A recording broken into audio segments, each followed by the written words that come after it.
folks. Come on in, grab some seats. We've got plenty of seats. We'll be starting in just a few minutes. Welcome everyone, grab a seat. There's plenty of chairs. Come on in, sit down, let's fill it in. We have a wonderful day ahead.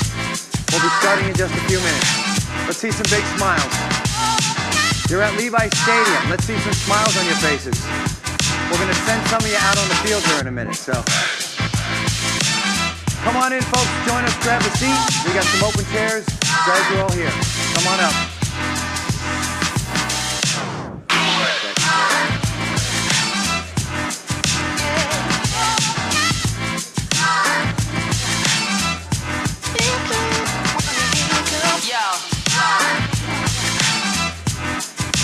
Good job, man. You got the good stuff. Nice to meet you, Phil. I'm Jeff. Oh, good. Didn't want to interrupt your eating. Not yet. Not yet. Not yet. 1, 2, 3, 4. Still play. Loop the royalty free music. Yes.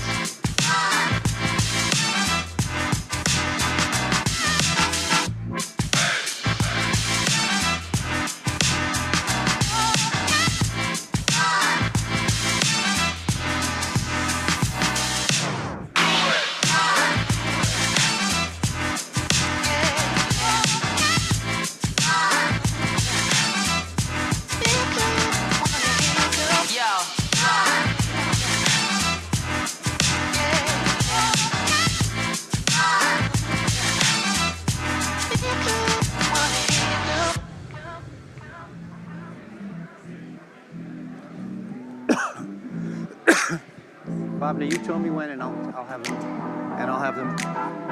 them turn me on, and I will say, ladies and gentlemen, please help us welcome Bob Natuti. 3, 2, 1, yeah. DJ, very nice to meet you.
Stand up and I'll say it. Right on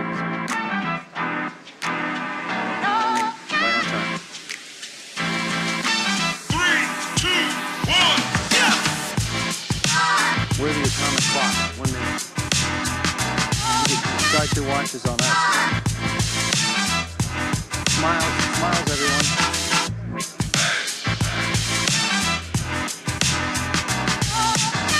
Ready? morning, everyone. Good morning, everyone. Good afternoon, everyone. Let's see some big smiles on your faces. Who's excited to be here? Who's excited to be here? And with that, put your hands together and help us welcome Bhavna Turi.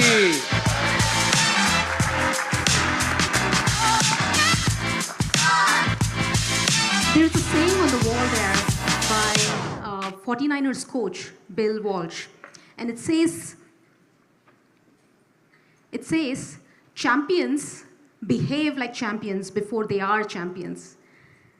And that's where I want to start today. Aren't we champions already? With our first and inaugural conference, welcome to Effortless, everyone. It's so awesome to see you all here at the Levi Stadium and several thousands that are joining us online today. At first, I'd like to pause and say that our hearts go out to all those who have suffered pain and loss of human life in the recent war. I hope that we can unite and bring meaningful change. So today marks the 3-year anniversary of our company, DevRev. We were founded 3 years ago in 2020, and we have a lot to share today, and we're really excited to share the story of DevRev, but more importantly, what we'd like to do is learn together and to be building and growing this community. We have a community here of partners, we have a community of customers, investors, founders, builders, and so much more. But today is not just about DevRev. It is so much more than DevRev. We're going to have speakers across a diverse set of fields, across technology, entrepreneurship, biology, sports, ethics. And a common thread across all of these different fields is AI. And we'll talk a lot about AI and Gen AI. And we all know that large language models have had the biggest impact in our industry in the past year. But we also know that AI is still learning, and it's making a lot of tasks in tech effortless, but it's also learning with humans. And that's where we bring human collaboration, and we feel like AI, along with collaboration with humans, but also collaboration with machines, is so crucial. And lastly, we know that databases are still needed. We need analytics to be able to ask questions, answer questions. And that's why we believe the power of AI, as well as analytics, as well as collaboration, to make a lot of things in life, and especially life in tech, effortless. So now I'd like you to join, I'd like to introduce our MC for the day, Jeff Applebaum. Thank you, Bhavna. All right. Jeff is a stand-up comedian. He's also an actor. He's performed in a couple of shows, but he's also performed in America's Got Talent, as well as The Pursuit of Happiness. He has 30 years in tech. And he has not 1 degree, but 2 degrees from MIT. So please help me welcome Jeff. Don't believe it. Thank you. How about a big hand for Bhavna? She's known as BT. Give her a big hand.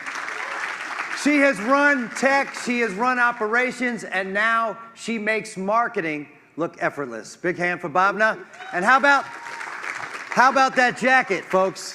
She's a Barbie girl. So I want to start off the right way. 1 completion down. We're ready to go for a great day. Who's here for a great day today, everyone? Who's here for a great day today? Just this side of the room. Welcome to DevRev's inaugural tech conference. Give yourselves a hand. You're making history. And the founders needed an MC today, so they outsourced. You're smart people. I'm going to wait for you. That's right.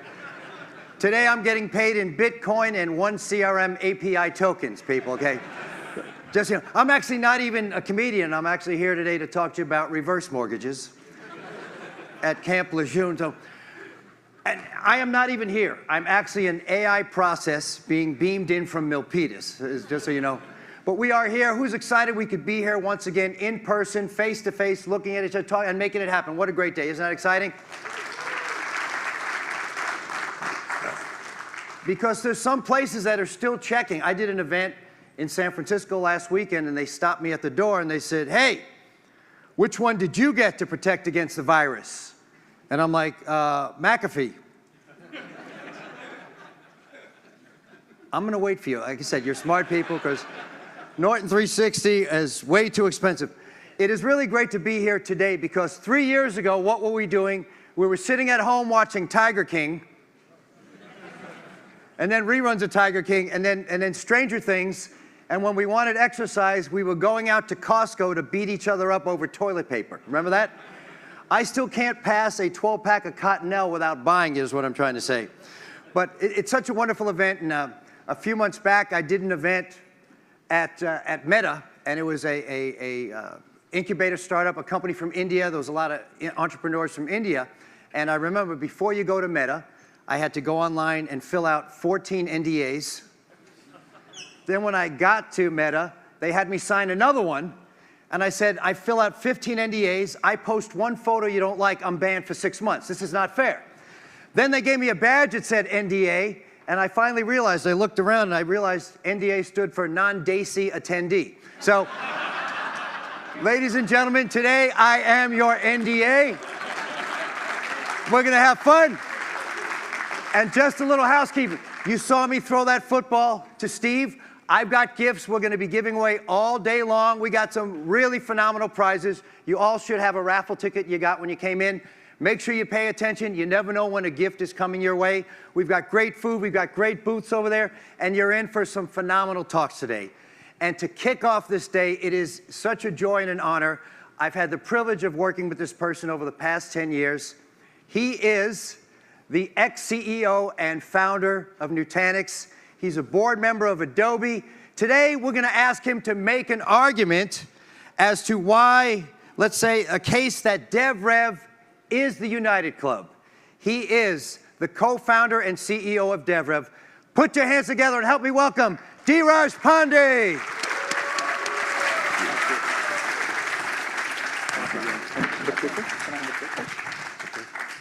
Thank you. Thank you, Jeff. You make all this emceeing look very effortless, so it goes a long way, And thank you to all of you, from the bottom of our hearts, Manoj and I.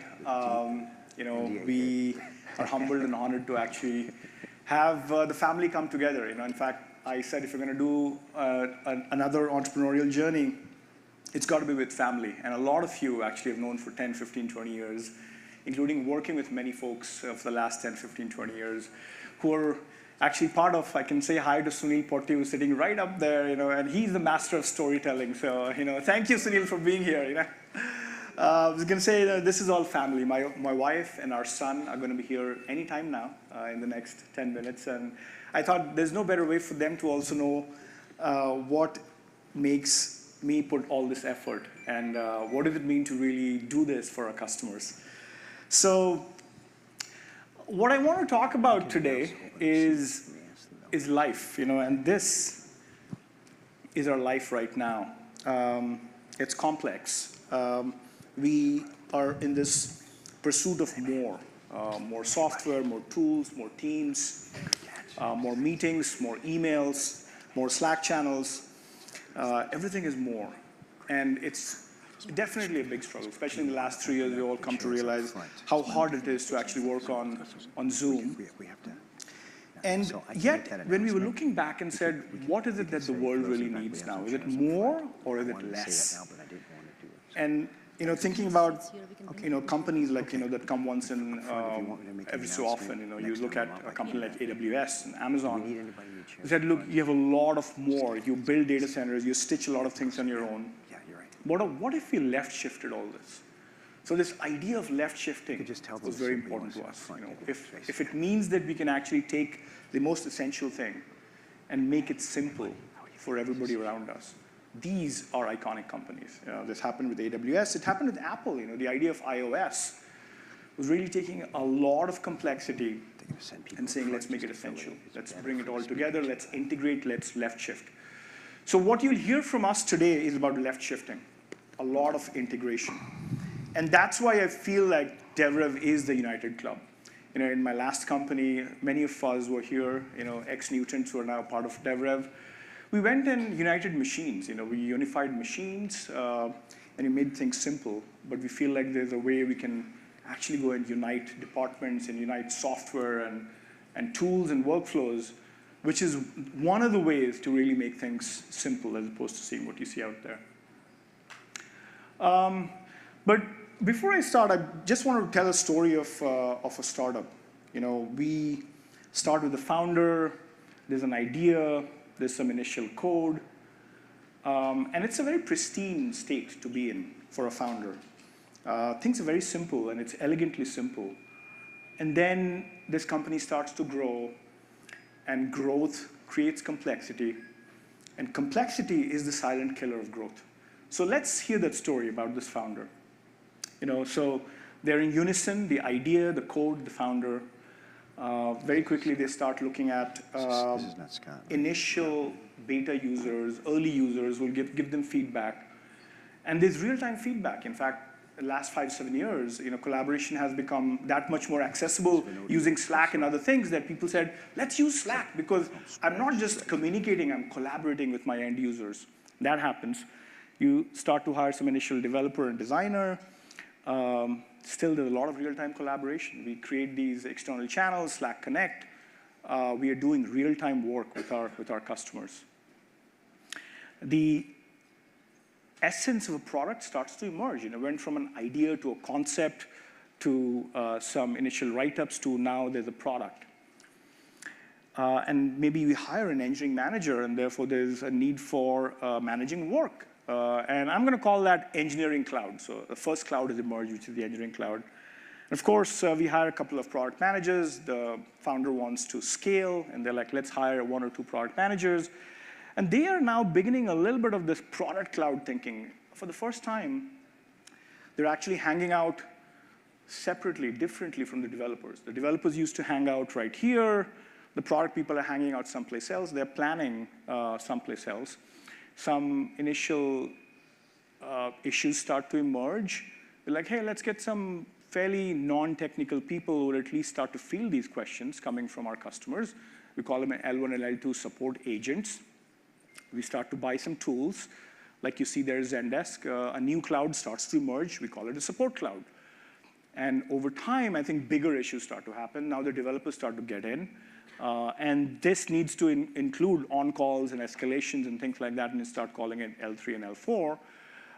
And that is now the emergence of a new cloud called the support cloud.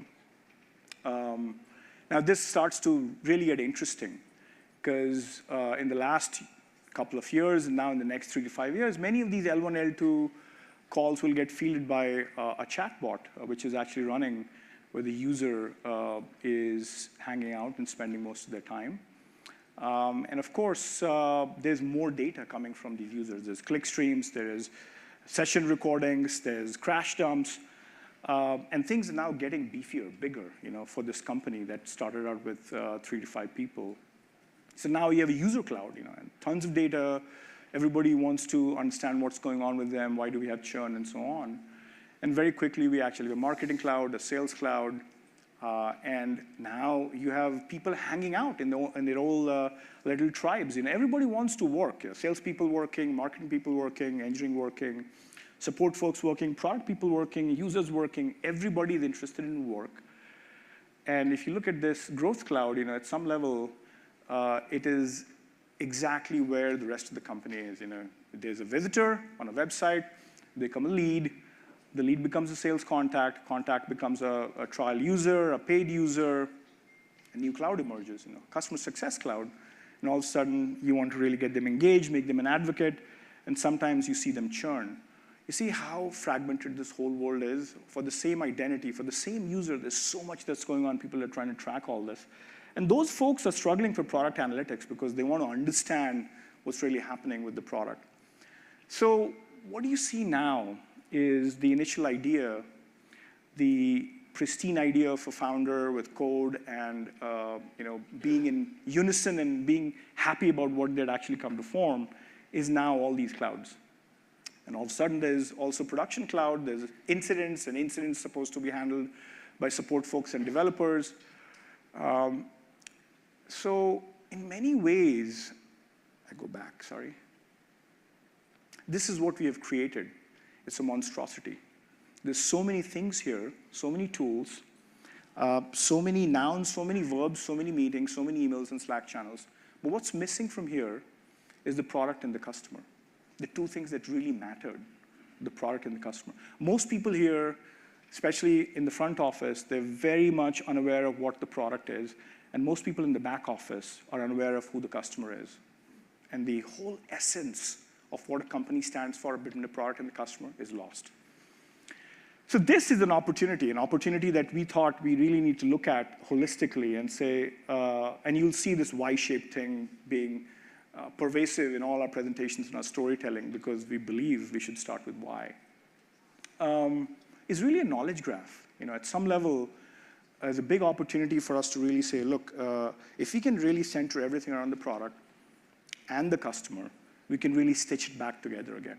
So this complexity that one had come to create can be simplified if you left shift a lot of this integration around the product and around the customer.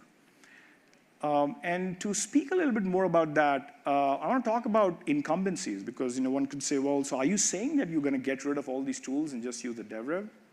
And this is where the humility of DevRev really comes in. We're like, look, we got to stick around all these incumbent tools, but figure out a way to really sync with us in real time. What does it mean for them to sync with us?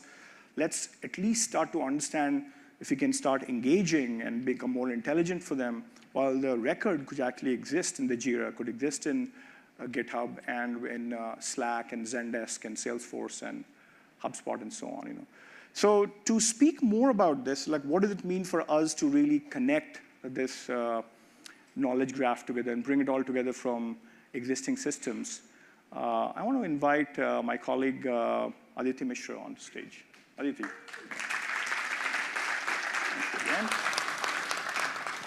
So Aditi, what's this airdrop thing?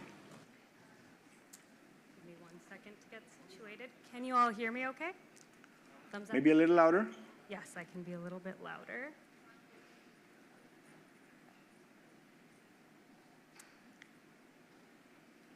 There we go. Okay, so what is AirDrop? For all you Android users in the crowd, I assume there's about 2 of you here. Don't worry, our AirDrop has nothing to do with Apple. AirDrop is how you natively bring in data from your existing apps into DevRev. You'll notice on this screen a lot of the apps that you just saw on the past slide. And these are just migrations that we've done into this DevRev instance from all those apps. So what this really represents is hundreds of thousands of dollars that you could instead spend on ETL, both people as well as tooling. I'm going to show you in a moment here how DevRev has changed the game. Just to really drive home the point of how easy it is to migrate data into DevRev, we're going to kick off an import live.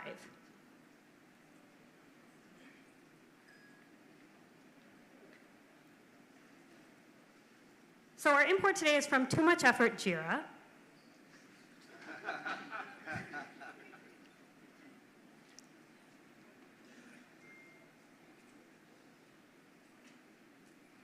Into DevRev.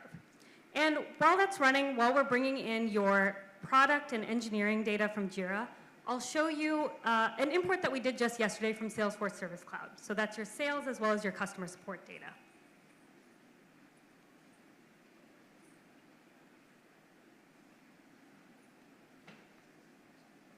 So what are we looking at here, Aditi? On the left side here, you see we imported a few thousand objects, but this could really be millions of records.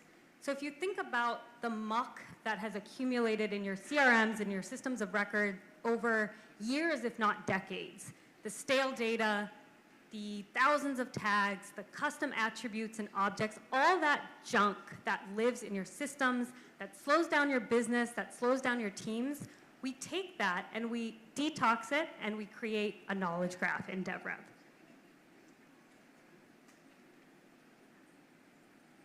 You may have noticed here, oh, sorry, 1 second. So you may have noticed here that DevRev AirDrop is actually so easy to use that even Mark Benioff can use it. And it only took him 7 minutes to complete this import. Let's check on the import that we just kicked off.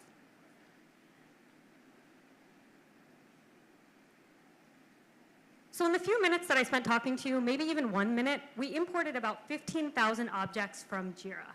And now all that's left to do is finalize a few things, decide what we want to keep, map a few fields, and then we're done. Your business may have millions of records that you need to import. That should only take a few hours. And in those few hours, we do what would have otherwise taken months of professional services, endless consulting dollars, and a huge toll on you and your team. These old processes rob your business of resources, energy, time, money that could be spent on your customers. We'll show you a little bit later today how this data that we import into our app breathes life into our product. But for now, that is how, with DevRev, you can create your knowledge graph and make B2B software migrations effortless. Thank you. Thank you, Aditya. This is...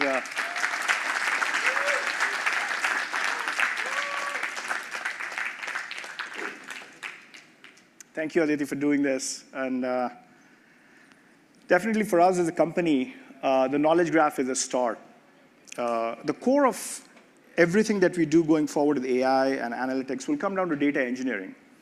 And many companies, the SaaS companies the last 20 years, they've actually stopped short at data. They'll say, look, here's my tribe, here's my object model, here's my APIs. Now you go figure how you want to integrate with this, the rest of the stuff. And for us, we really said, look, we got to really bring it back to product and the customer. And it's our job to really do data engineering in real time across all these systems so that we can do two-way syncs. You know, stuff that is updated in DevRev, updates Salesforce back or Jira back, and vice versa, if you want to actually stay next to Jira for a while. But what's really important, and this is an opportunity that we saw, was that stopping at data wouldn't help because data is not information. At some level, the anomalies, the correlations, the patterns, everything that you want to ask of data is not information. And there's some, the left brain and the right brain of information, these data structures are emerging. I mean, cloud data warehouses in the last 5 years. Obviously, SQL in the last 30, 35 years, people have used to really go analyze stuff. But the cloud data warehouse, last 5 years of phenomenon, which has made it fairly easy for people to go and build warehouses and SQL models, but also large language models for semantic search. These things were not something that any SaaS company had to think hard about. They actually left it as a problem that you had to go solve for. And that, to us, is a big opportunity.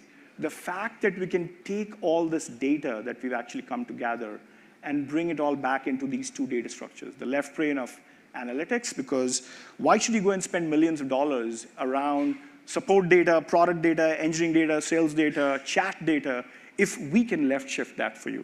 So that's one of the goals for DevRev, is to take all this data that we have engineered and brought together from different systems, part of it which could be owned by us and part of it that could be owned by these legacy systems. We bring it all together, give you analytics that's straight out of the box. And of course, really think about search. One of the hardest problems that has been in the enterprise for the last 20 years in SaaS has been around search. And semantic search is the core of that. But we also didn't want to stop there. We said, look, unless we really were to go and redesign the apps, because at the core of all these verbs that you see, like summarize and rephrase and cluster and classify and communicate and route and attribute and finally generate, these verbs just cannot be done in existing apps that we have today. We'll really have to redesign this because design and AI are really the yin and yang of each other. To really do AI right, you got to have design, and to have design right now going forward with suggestions, recommendations, auto-complete, auto-deduplicate. There's so many things that we need to do auto-on that it couldn't be retrofitted on existing apps. And this is where I was really thinking hard about where do I learn design from the most. Being with people like Eli, but also one of my mentors, who I've learned a lot of design from is Scott Belsky. And he'll actually make a case about what it means for design to really change the things around creativity and marketing and workflows and people and AI itself. So how do you really leverage AI without redesigning stuff? So that's the case that we're going to make today for the course of the next couple of hours, is talk about AI and design and what it means to really left shift the complexity that we've come to have with so many managers and so many emails and emails about emails and Slack channels about Slack channels and meetings and software tools and such. So to talk more about that piece, which is the design and what it means to really bring AI and design together, I'd love to welcome Scott to speak about Effortless. Thanks, Scott. Thank you, Dheeraj, and hello, everyone. How you doing? Hopefully you can hear me and see Can you hear some Scott slides. Yet? Can you hear me? Scott, we can't hear you just yet. Uh-oh. Let's see. Let's see. Can you try one more time? Yeah, can you hear me now? Awesome, yeah. Houston, we're there. Oh, wonderful. Thank you. We're so honored to have you, Scott. I know you're in New York. Again, I was mentioning while you're not on the screen about how much I learned from you, and I look forward to actually hearing a few before we actually get into some questions. Well, listen, likewise, and it's great to be with you. I'm sorry I can't be there in person this week, but I'm really just honored to be a part of this. And you asked me to share a few thoughts, on some of the shifts we're seeing that certainly AI is bringing to the worlds of creativity and marketing. And then I would love to, again, see what else is on your and others' minds. But maybe I'll just share a few thoughts. I mean, obviously, we all know that this new age of creativity and digital experiences is going to change everything to some degree, right? Careers, education, how brands, entertainment work, compete with one another. And that's certainly something that we've been thinking about a lot at Adobe over the last few years. But let me just jump right to it, right? What are some of the major shifts in the worlds of both creativity as well as in the worlds of digital experiences that I think are useful? I mean, certainly a lot of your customers play in this space. And of course, I'm sure there's a lot of this that is analogous to DevRev as well as a company. So first of all, we're going from a world in which we always had to find someone with skills to tell our story to one in which we certainly can tell our own story. And that's really a democratization of creativity, that is exciting and also has a lot of implications for small businesses, right? That, have struggled to be able to tell any story and it was too expensive to get an agency. Suddenly folks can, really tell their own story, and that's exciting. We're going from a world in which we were very category constrained. You're either a graphic designer or a motion graphics artist or a video editor or an audio engineer to one in which you actually have access to all of these segment tools. And AI certainly makes that increasingly possible. And you're more imagination constrained. Now it's like, yeah, I didn't even think about that as an animation, and now I can make it an animation if I want to. We're going from a world in which a lot of creativity was done in a very siloed fashion, people working alone. A lot of our customers would be frightened by the idea of another person in their Photoshop file at the same time, into a world where it's really about collaborative creation and people are constantly inviting their colleagues in. There's more of a culture of transparency in the creative process. We're going from a world where there is very limited exploration. If you asked a team to come up with 3 solutions to a problem or 3 potential brand identities, for a rebranding of the company, they would go off and spend weeks and come up with maybe 5 that they would whittle down to 3 and then present to you as the client. Well, now we're in a world where you can instantly create so many variations of everything that you have in your mind's eye. And it actually vastly increases that surface area of possibility. And I'll show you one example of a technology that does that in just a minute. And then finally, these tools being very exclusive to a small group of people and now becoming very democratized and available to everyone. So those are just some top level massive shifts, I would say, in the creative industry that we feel are really changing our business, and certainly a lot of the businesses probably represented in the crowd as well. Now let me shift to digital experiences. Massive shifts underway as well for the way we consume, and also the way we market. Think about the world of generalized experiences that we've all lived in for most of our lives, where we were always anonymous. Whenever we went to any website, whenever we go to a restaurant, whenever we go to a hotel, it sort of starts from, who are you? Nice to meet you. And we're entering a world now where that's increasingly personalized, where we're going to expect to be known. And I'll elaborate on that in just a minute. From searching and finding things to just having a conversation with a tool or a document and really having a natural language experience, which of course we all know is coming at us really fast. And related to that, having to learn an application to a world where an app actually learns where you are and meets you where you are is a profound shift that I think will make far more stakeholders be able to participate in the products that are in the enterprise.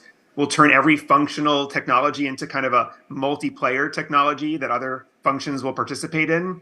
Lots of implications there that we could talk about. Marketing specialization to marketing democratization. This is interesting, right? It always used to be the marketing department that did everything. Well, now social media marketers and product managers and growth strategists and product leaders, designers, like everyone wants to tinker and experiment and test. And we're seeing that shift in terms of the demand of our customers, and the tools, with AI are going to help them do that in our roadmap. And then finally, this world where we always reacted to data analysis, and there were these massive cycles of analyzing and then presenting findings, to a world where it's just like real-time optimization. The machine's just going to tell you what to do and what's better, and you're not even going to need to have this like huge, deep data analysis cycle to come up with those insights. So those are a few shifts that are happening in the worlds of creativity and in the worlds of marketing. And so just like a couple major implications I thought were worth highlighting in just a few minutes. One is that this is amazing for creative pros. Now, everyone knows why non-pros are going to benefit in this world, because everyone's going to be able to conjure up an image with a prompt, right? But what we're also realizing is that the creative pros, the bar is going to go up, right? If every brand is flooding the zone with insatiable amounts of content and playing SEO games like we can't even imagine, using AI, what's going to happen? Well, brands are going to have to ship even better digital experiences, which are going to require creative pros to have more cycles of discovery aided by these tools and find even better, more standout solutions to problems. And so, we saw a lot of this with the launch of generative fill, people starting to play. Of course, novelty always precedes utility in new technologies. But then, we've launched new capabilities. This is generative recolor in Illustrator as just one example of a product feature that literally made some of our customers start to tear in our research groups, because we used to spend all day making one or two variations of a color palette for packaging, for example, or for a brand. And then now they had the technology to literally with a prompt say, hey, I want to make this red bold cyberpunk, and then boom. Or I want to make this pink bold cyberpunk, and then boom. And like the whole process of finding colors, testing, changing, autumn into fall, into winter, into spring. I mean, these types of things used to be huge cycles. And so my argument is that this technology actually lets creative pros find better solutions, which ultimately yield better experiences, which are going to help brands stand out even more in this world that's increasingly cluttered. And I think that's important. The second point I wanted to elaborate on is this point about personalization. I mean, the world is about to get so hyper personalized. You think about like the world today, right? And how anonymous we are, and then think about how it might be in the future, where every digital experience feels made for us. It literally welcomes you by name, especially in an immersive world where we're wearing glasses sometime in the future. But we are going to expect everything to be made for us, right? We're going to expect signage to be addressing us by name. We're going to expect the ads to kind of be made for our age group and our gender. When you go to a website, the idea of going to an e-commerce website and having to choose your gender or choose your shoe size, being a stranger all the time by default, I think the next generation is going to wonder, like, why were e-commerce websites made for the generalized masses? Why weren't, like, now we're in a world where every e-commerce website's made specifically for you. Like, that's going to become commonplace. Our documents are going to talk to us, as I mentioned earlier. Our applications are going to meet us where we are. And data is certainly the fuel, for a lot of this. But the big realization here is that we just long to be known, and a lot of ad tech kind of germinated from this idea of knowing people without their permission. And I think we're going to go to an era where we're going to expect and want to be known, and we're going to volunteer information because we're going to expect a personalized experience. And in some ways, the litmus test for whether this is true or not is this notion of the best technology always taking us back to the way things once were, and hundreds and if not thousands of years ago, like basically until the more recent times in the last century, we were known. We would go into local towns and we would, the butcher would know our favorite cut, and the florist would know, our spouse's name. And, and then we kind of got into this world where we lost that. So I think we long to be known. And I think technology is going to bring us back there. There's some great examples of some brands playing with this, like Carvana. They're delivering highly personalized digital experiences at scale with these. They made 1.5 million videos. Each video talked about the car the person bought, where they bought it, their hometown, the color of the car was customized in the video, and people raved about this campaign. And it was just one of those early examples of a brand, playing with this idea. The last point here is that we've talked a lot about AI and machines. I continue to believe that humans are going to be what really, they're going to make what really moves us. If you think about like, why do we buy art? Why do we buy pieces of anything? Why do we buy brands that are worth more than the $1.50 it took to make the sneaker? We buy because of the story, right? We buy because of the craft. We buy because of the process, like something else we know about it that makes it meaningful to us. There's this great videographer named Casey Neistat in New York City who did an experiment where he had ChatGPT basically make a word-for-word screenplay for one of his vlogs that he's really well known for on YouTube. And of course, it spit out this really detailed script that he then went to do around New York. He filmed one of his vlogs word for word based on what ChatGPT informed him to do. And it was really funny to watch. He would be at this random place in New York watching this escalator go down, and he'd turn to the camera and be like, "This is where I come for my inspiration. I love this." And then he looks at the camera like, "What am I even reading here?" And at the end, he kind of has this quote. He kind of faces and does a post-mortem to the audience and is like, "Listen, thanks for bearing with me. That was the worst video I've ever made in my life. And I think the reason is that it had no soul." And that's one takeaway I had, which was, all AI is really good at repetition. It's really good at intuition, like doing what's average, doing what is intuitive. But a lot of creativity is counterintuitive. Things that make us move, things that make us emotional are things we didn't expect. And, that continues to be a very human craft, making something that is, truly moves us and is therefore effective. So those are just a few thoughts, folks. Thanks for indulging me, but I'd love to answer any questions. No, thank you. And this is so well said. I think you speak of the balance between humans and AI. Say a few things about the human plus AI sort of balance that enterprises need to actually think about deliberately as they think about jobs and think about efficacy and even soul. I mean, at some level, product managers, if they need to actually find soul, they're not going to find by just automating a few things to become a product marketing person. So how are the lines going to blur between departments with AI, and how do people still talk about the soul of a story as they go leverage more AI? Well, I think that's a great question. I mean, I always think about disciplines like creativity and also just entertainment, all the strikes that are going on right now in terms of writers and actors and that sort of thing. People think about all of these industries as just one thing. I think about them all as two things. There's the core and then there's the periphery. In marketing, it's like the core identity work and the real brand campaign that takes ingenuity and a lot of human debate and counterintuition and all that stuff. And then there's the amplification and the variations of that and the translations of that and the localization of it that I think will be increasingly done by AI. In entertainment, coming up with the first Star Wars or the main, Star Wars trilogy, that's like the ingenuity.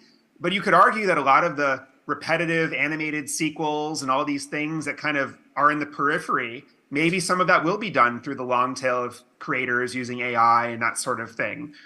So the human ingenuity is going to become more important. The core of things, the things that move us forward, that move us emotionally, I believe that those things are going to continue to be driven through raw human creativity. But it's all of the stuff, on that very, very thick edge that is actually a lot of the mundane, repetitive work that makes this world go round. And what does that mean for humans? Well, hopefully it means that we can spend more of our time making stuff that is genuinely new. Beautiful, beautiful. You talked a lot, and you're very passionate about creativity for all. And also, you're very involved in this idea of content authenticity. On both of these, let's talk about creativity for all. Let's talk about creativity for folks who are in the B2B enterprise, who are product managers and tech leads and customer support folks or customer success people, what does creativity mean for them going forward? Now, even though they don't have the innate skill of being an artist, how do they really bring out the artist in them, which could be latent? Well, I happen to believe that creativity is the new productivity. And what I mean by that is that what used to make us stand out and be promoted and get good grades was how quickly we did things, how well you memorize things, how many papers you stamped, how many cycles you got through. I do think that as a lot of that is offloaded to compute, we're going to increasingly stand out through our creativity. So what does that mean in an organization? It means that instead of spending all your time doing the data analysis, you can spend more time telling the story of the insights and using creative skills to show rather than tell the data.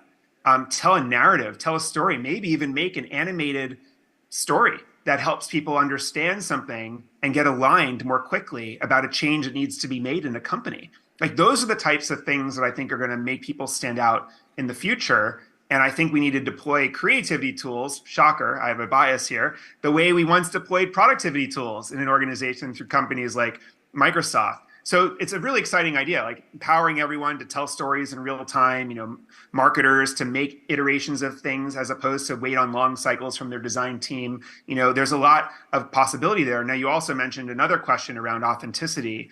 And, I think one of the problems in Silicon Valley is that we're really good about being creative about what can go right with technology, but we don't spend enough time being creative about what can go wrong.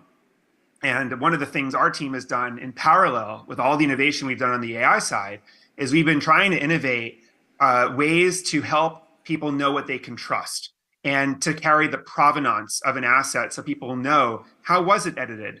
How was that face modified? What tool, what model, what generative AI model did they use? Was that a commercially friendly, kind of safely trained model? Or is it a dirty model that was trained on the open internet with copyrighted content?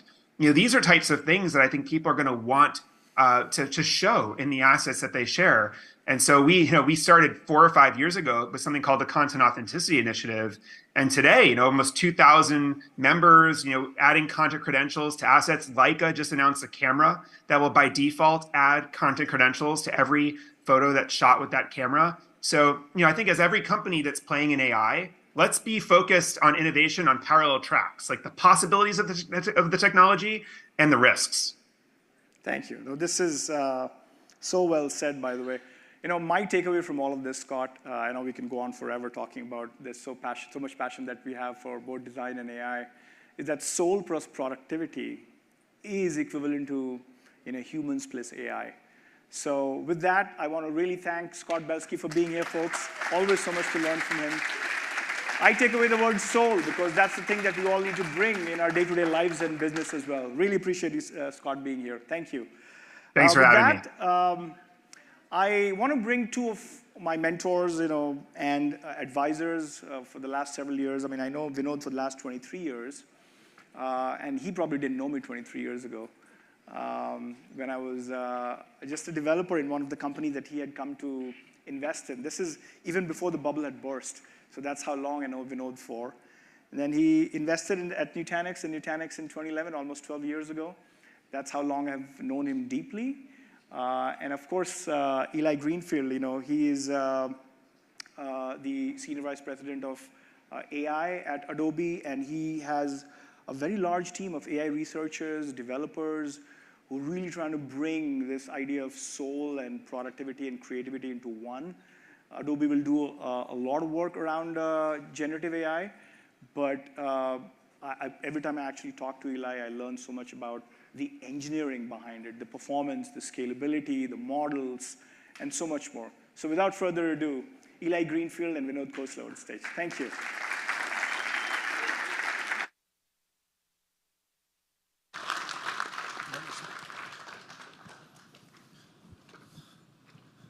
Thank you, Dheeraj. Hi, Vinod. How are you? Oh, excited to be here. Yeah, me too. So we got some time here to have a conversation. I think, for me, this is a great opportunity to be able to pick your brain and sort of hear your thoughts. So I'd like to start the conversation off broad and just kind of ask, as an investor, when you look at what's going on in the world, I think for the rest of us, it's hard to keep up with what's happened in the past 24 hours, let alone the big picture. So just love to hear your thoughts, I think, on what the macro trends are in the world and what the impact of that is. Well, so in 40 years I've been doing this, I've never called myself an investor, just so you know. My apologies. I like to say I'm in the business of anticipating and trying to make the future happen and being in the business of assisting entrepreneurs to that. And that's a lot of fun. What's happening in the world really, really creates opportunities for us. It was 5 years ago, 2018, that we decided to invest in OpenAI. And by the way, we'd invested in deep learning startup 5 years before then, 10 years ago. And probably 12, 13 years ago, I was writing about the role AI could play in society. So anticipating these and then helping entrepreneurs build these companies is what's really, really exciting. So you were ahead of the curve there, it sounds like. Well, willing to take more risks. Fair enough. There were other people who believed it, weren't willing to put their bets on it. Yeah. So, so let's get into AI for a second. I think Dheeraj made a comment earlier, which I thought was really interesting, when he was talking about the product. He said, data. Plenty of people have data. Data is not knowledge, right? So when I look at what's happening with AI and just let's say the past year or two of the hockey stick of what you've been looking at for a decade now, I think of wave one of the internet as being democratizing access to information. Wave two, in my mind, was really about democratizing access to publishing. It feels like AI is following that curve of it's democratizing access to reasoning and to analysis and turning data into knowledge. And creativity. And right, so near and dear to my heart, creativity as well. So just, I'm curious from your perspective, as you prognosticate forward, what is that impact of broad access to cheap analysis, creativity, reasoning do for us? So in every direction we can think of where we have human capability, we'll be able to expand it and enhance it, whether it's productivity or creativity or other things. I'll tell you my fun story about how many people think of me as a rapper. I hope no hands go up. Yeah, you're mistaken. But my daughter got married in May, and the father does a little speech, and so I wrote my thoughts down, what I wanted to convey, and this is what Scott was talking about. The core of these things is always humanity. It was a very personal message. But then I entered that into ChatGPT and said, do me some rap lyrics. And that was awesome. It produced great lyrics. And then I entered into an AI called Splash AI, which, by the way, is the only AI has no commercial music it has trained on. So from scratch training. And we started this 5 years ago. So the reason we have an IP-free model is we started it 5 years ago and not go on the net and start training on YouTube videos. But my point was, then I entered this thing in the lyrics into Splash AI, and wow, there was a rap song that was pretty high quality. Somebody thought I'd hired a professional musician to rap it for me. But expanding human creativity, letting them do, I had the thoughts, the core, but then expanding its reach to do things I couldn't possibly have done myself is the way you should think about AI and in creativity. Obviously, it has applications in productivity. Most people don't anticipate this, but I have a prediction that 20 years from now, there'll be 1 billion bipedal robots in existence powered by AI intelligence. Now think about it. That's the scale of human labor that humanity together can put together. And it's a much bigger business than the auto business, but nobody's thinking about it in the auto business. Like there's this other massive thing other than Elon Musk has Tesla bought. But people aren't generally thinking about what might happen. They think about the past and look at extrapolating the past. I think it's much more fun to invent the future you want. So you're saying don't bet against Elon Musk. Is that what I'm hearing? No, I'm saying don't let your imaginations be constrained by what has happened in the past. Fair enough. So, you mentioned Splash AI. Is that what you get right? Right. That it's trained on. It's like a mid-journey for music. Right, but trained on licensed or licensable music cleanly. Yeah. So very clean. In fact, most of it, we have hundreds of thousands of stems we've authored ourselves under contract. So obviously it's near and dear to my heart. You know, all the stuff that Scott showed earlier, that is all built on Firefly, which is our product at Adobe, which follows the same model. It's designed to be safe for commercial use, trained on all licensed content, public domain content. But this is, I think, this question of what does AI train on, and just the conflict between Western ideas of IP and the way AI is developing is a bit at odds right now. So I'm curious your thoughts on how that evolves. I think it's at odds because there's ambiguity. Okay, 5 years ago we knew we had to create our own IP for music, especially since the RIA is very litigious. So we decided to do our own music model. My wife runs a nonprofit called Seeker12.org. Beautiful idea. They're building AI tutors, so every kid on the planet can have their own tutor. And education will be a big area for AI. But what's interesting is 3 years ago, I worked with the lawyers. It's an open source product. It's a nonprofit, all that. But we added to the open source product a specific license condition that prohibited derivative works, including AI models. So today, we took this content we had authored. We spent a lot of money authoring all the content that you might need in STEM education from 6th through 12th grade. And then we added this license term that says you can't train an AI model on it. As far as I know, it's the only license that actually has this kind of term, and the Wilson Sonsini lawyers were surprised I was trying to do this 3 years ago. But this was anticipated. And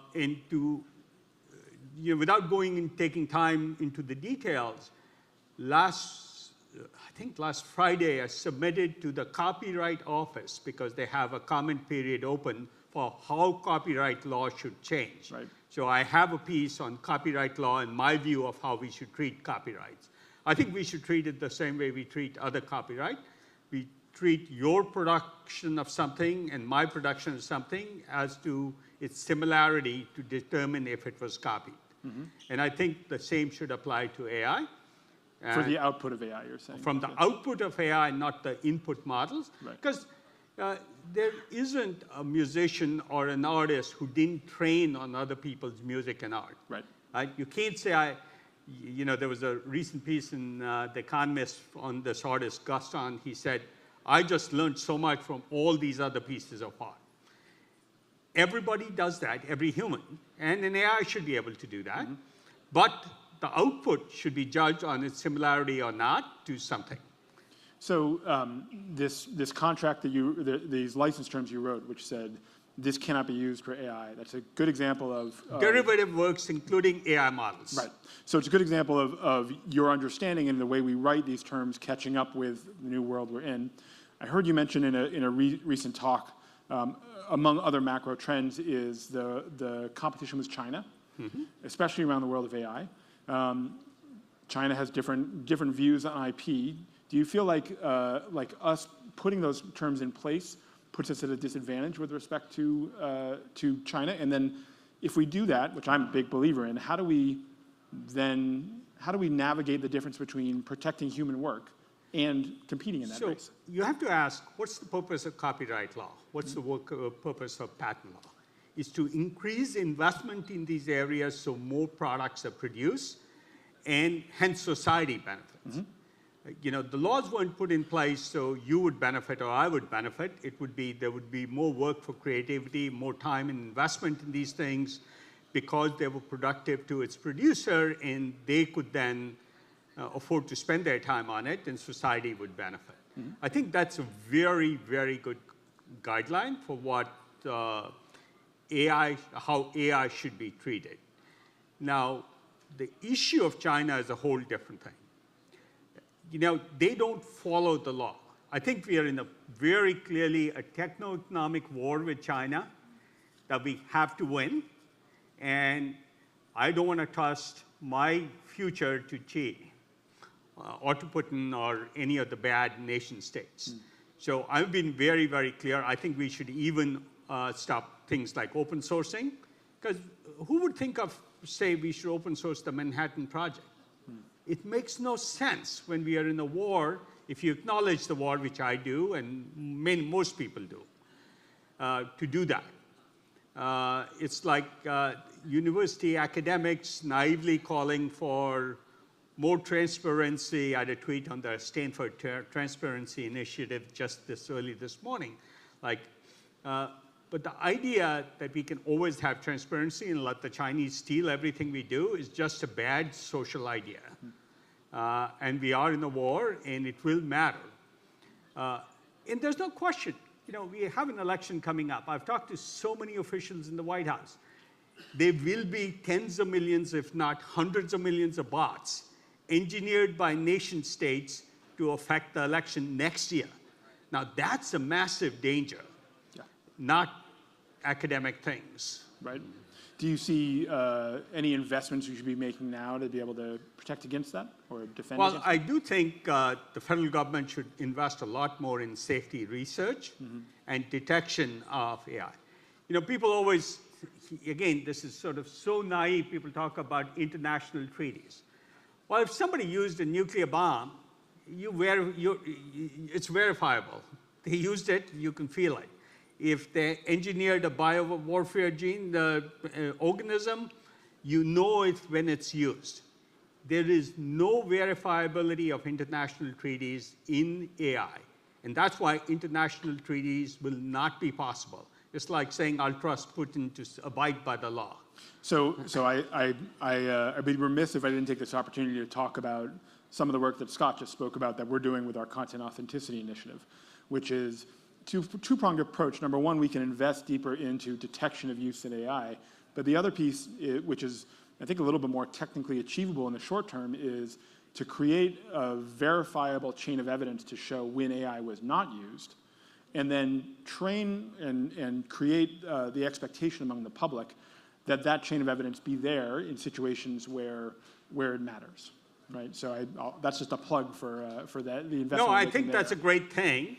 That's true generally in everything we do. So even supply chains are becoming more, there's more provenance in the supply chain. Yeah. If you claim you have sustainably recycled fabric for your jacket, there's a supply chain that you can follow. And it's sad, whenever you see that recycle symbol on things, there's about 5% recycling and 95% junk behind that symbol. Yeah. So 95% of that stuff is not actually recycled. It's recyclable, but not recycled. So provenance is going to, and fundamentally the general notion of trust in society is going to be a major issue. We're talking about nobody knows what's true in Gaza or not. The Twitter has just become a disaster zone of misinformation. Yep. So trust matters. Society operates on trust, and I think without trust, we will lose a lot. We won't be able to trust anybody. We won't be able to do any trades. We won't be able to say, I want to buy a garment that's recycled, that kind of thing. So absolutely. One thing I'll add to that, with the work we've been doing with the Content Authenticity Initiative, there's two pieces that I think we need to change, and it's very interesting to draw that into other places like supply chain. Number one is to create that chain of evidence, to make sure that it is there in a verifiable, cryptographic, secure way. But the other piece that's really important, which I think you get at with the recycling symbol, is make it consumable.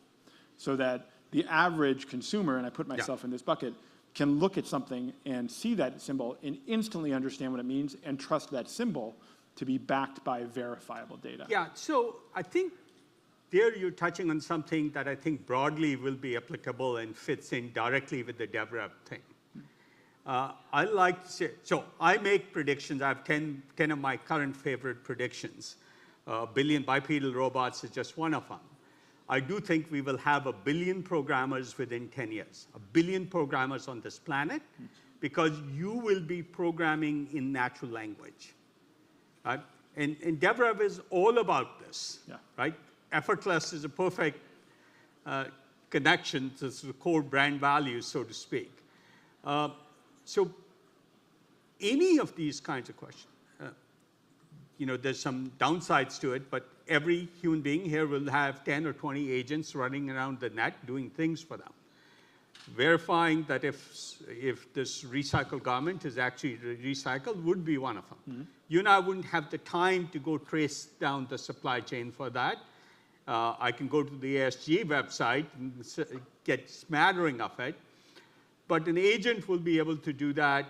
If I want something programmed for me, which is only bring me things that do X, which is sort of the DevRev model, it'll be a natural language conversation. I think the notion of computer applications will mostly go away. You won't need to know how to use Salesforce or SAP. You'll talk to it in natural language, and they'll pick this piece from SAP, access the system, that piece from Salesforce, get more information in the account, and answer your question in natural language. Now you're a programmer. That's what most of IT does. Produce me this report. Well, no more SQL needed. Yeah. So you mentioned the name of the conference, Effortless. So I'll take this moment to dig on something, again, I heard you say recently, I just thought was really interesting, which was that one of the potential consequences of AI is, I think the quote was, source of human motivation is at risk. I'm curious if you can elaborate that on how does AI threaten that, and where do we find motivation? So last night I sent a report, a message to my chief of staff, and I said, there's this whole thing about a dystopian AI world. And I'm imagining a utopian AI world. Mm-hmm. So let's do a blog on that, so more coming. But look, take the rap song I did. It expanded my repertoire. It made me do things that I couldn't do. I think thinking about it in dystopian way is a failure of imagination. Most people, and many of you may have seen this tweet from me, most people are limited not by what they can do, but what they think they can do. Right? So motivation, imagination, allowing you to try things is important, but we are adding this AI tool that dramatically expands that capability of what you can do. I think I'm really excited about how much we will enable human beings, people like me to do rap, and other people to do art. So one more question. I hope, by the way, that we'll be sharing the rap song with everyone here. I don't know. Yes? Okay, great. Clearly they want to hear it. If not, I can probably go ask AI to reproduce it myself, actually. Okay, so last question. So you don't have the core human element of it. The message I crafted that, yesterday I was, day before yesterday, I was at the Wall Street Journal conference. And I said, being human will become much more important. Mm-hmm. For the vast majority, look, the reality is the vast majority of the 7 billion humans don't get to indulge in their imagination. Their job is get to the station at an automotive assembly line and mount this one tire 8 hours a day for 30 years in a row. That's the reality of humanity. I've seen humanity in India. People don't have freedom to even do the very basic things. I think humanity will become much more empowered and much more important too. So I agree with you, and I'll tell a quick anecdote, and then last question. I had a friend years ago who was I saw some of his photography. He was a fantastic photographer, but he told me he had stopped taking photos. And I asked him why. He said because he had come to the conclusion that a beautiful photo wasn't interesting. A photo that told a story was what mattered. And this was before the rise of digital cameras and camera in every pocket. But when we hit that precipice and suddenly photos were everywhere, I understood what he meant. That now I can go on my phone and I can see streams of beautiful photos going by. The humanity of the story being told was more important. And as we've gotten into this world of digital image creation through AI, I see the same thing happening not just with photos, but with all imagery and all content, which is the ability to create beautiful content is becoming democratized. What's not democratized is that human element of the story that you tell. So I agree that will not only continue to be important and more accessible to people, but probably that scarcity will become even more valuable as a result. So last question. You mentioned you have this, you want to adopt the utopian view of AI. So we are in the middle of clearly a big boom of excitement and hype. There will be ups and downs. Every one of these technology booms goes through cycles. And they will have bad uses like election interference. Yes. So the question for you is, from your perspective of years of understanding and finding entrepreneurs and developing them and looking at sort of what the future looks like, how do we identify, when we look at the crop of what's being done today, are there any telltale signs you look at to say, these are the ones that are going to survive the test of time? You know, many metrics to that. First, the human's very easy to tell what their motivation is, because all of us have history. And I don't want to take a side thing, but I was talking to this international effort to set up a Aadhaar-like India stack system with payment systems, ID systems, all that. In India, I was suggesting to them they add reputation systems to it. So you build up reputation. It suddenly pays to be good, not pays to be bad because you can get away with it. Yeah. Reputation systems are going to be very important. Sorry, I lost your question.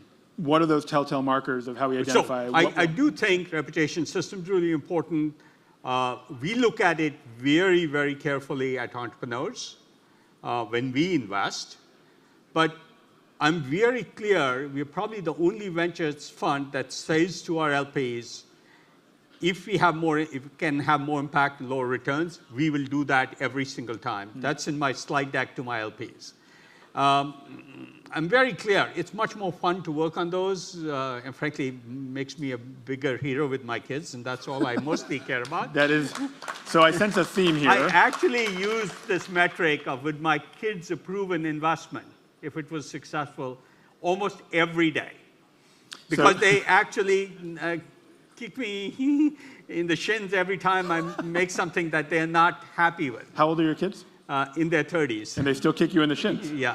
All right, that probably hurts. So the theme I hear here between your kids' estimate and hopefully we all can put our ideas in front of your kids and get their opinion, and this reputation systems, content authenticity, and this idea that human storytelling and human trust matters is a theme that maybe I'm being self-serving here because we believe in this at Adobe, but is this that idea that as AI becomes ubiquitous and available to all of us, the human element is still the differentiator here. So, great.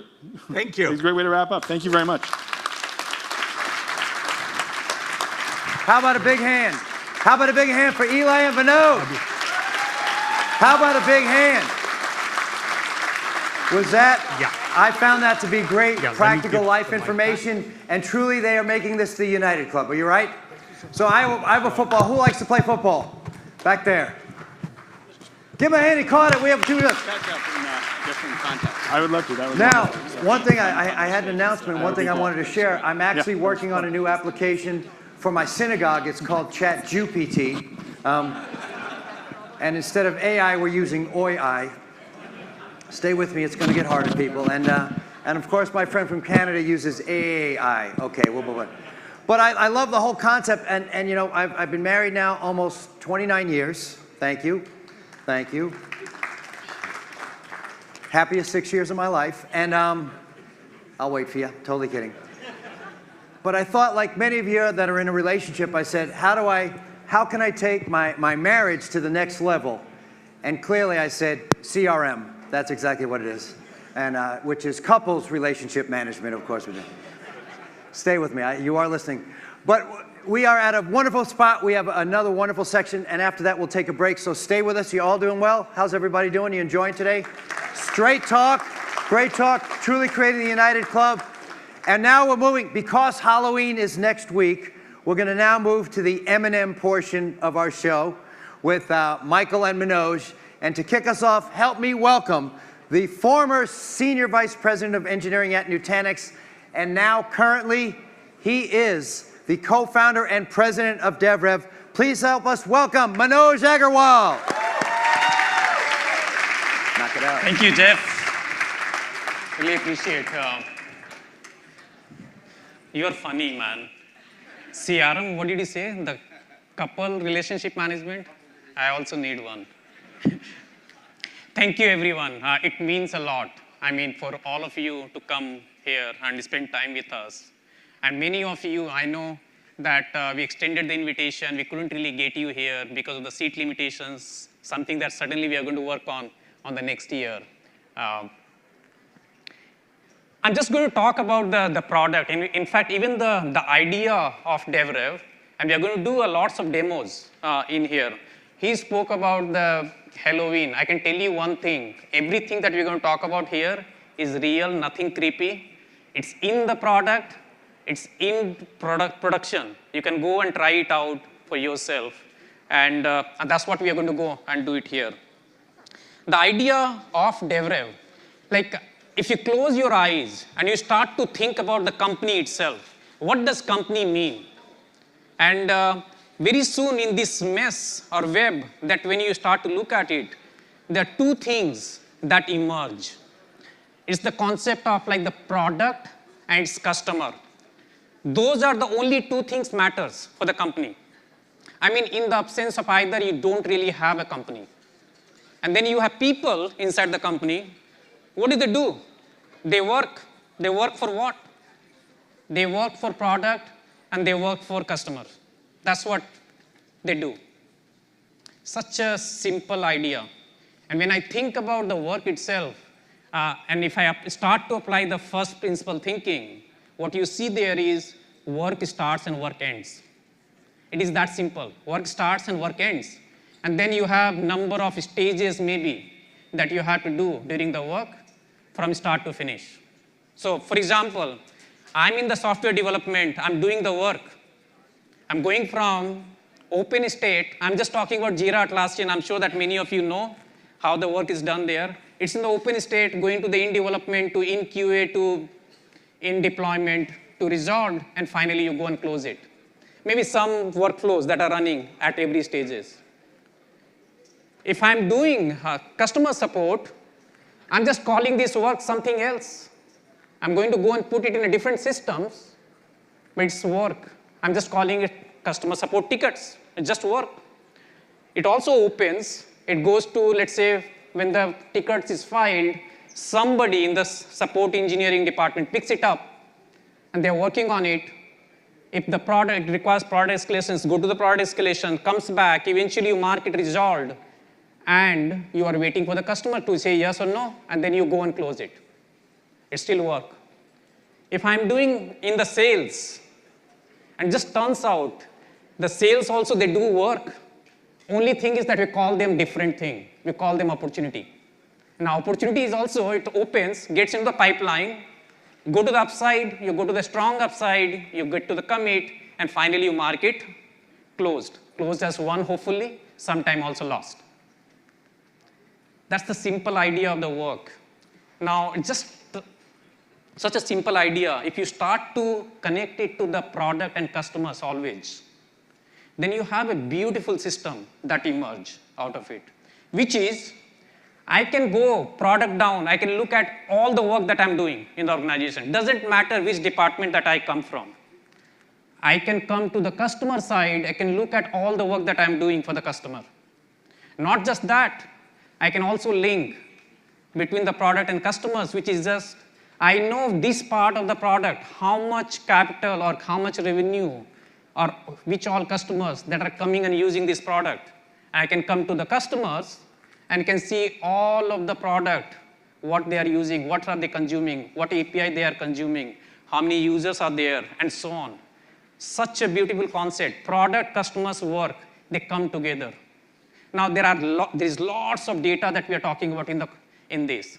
We are just not talking about just this simple thing. You have to obviously go and connect it, this entire thing. We are talking about documentation. Now, documentation also is easier to say than just the documentation. There is PRD, there is design document, there is this entire UX, UI that you are talking about related to that document. There is knowledge base, there is FAQ, there is like tons of things that we do in the context of building the product or serving our customers.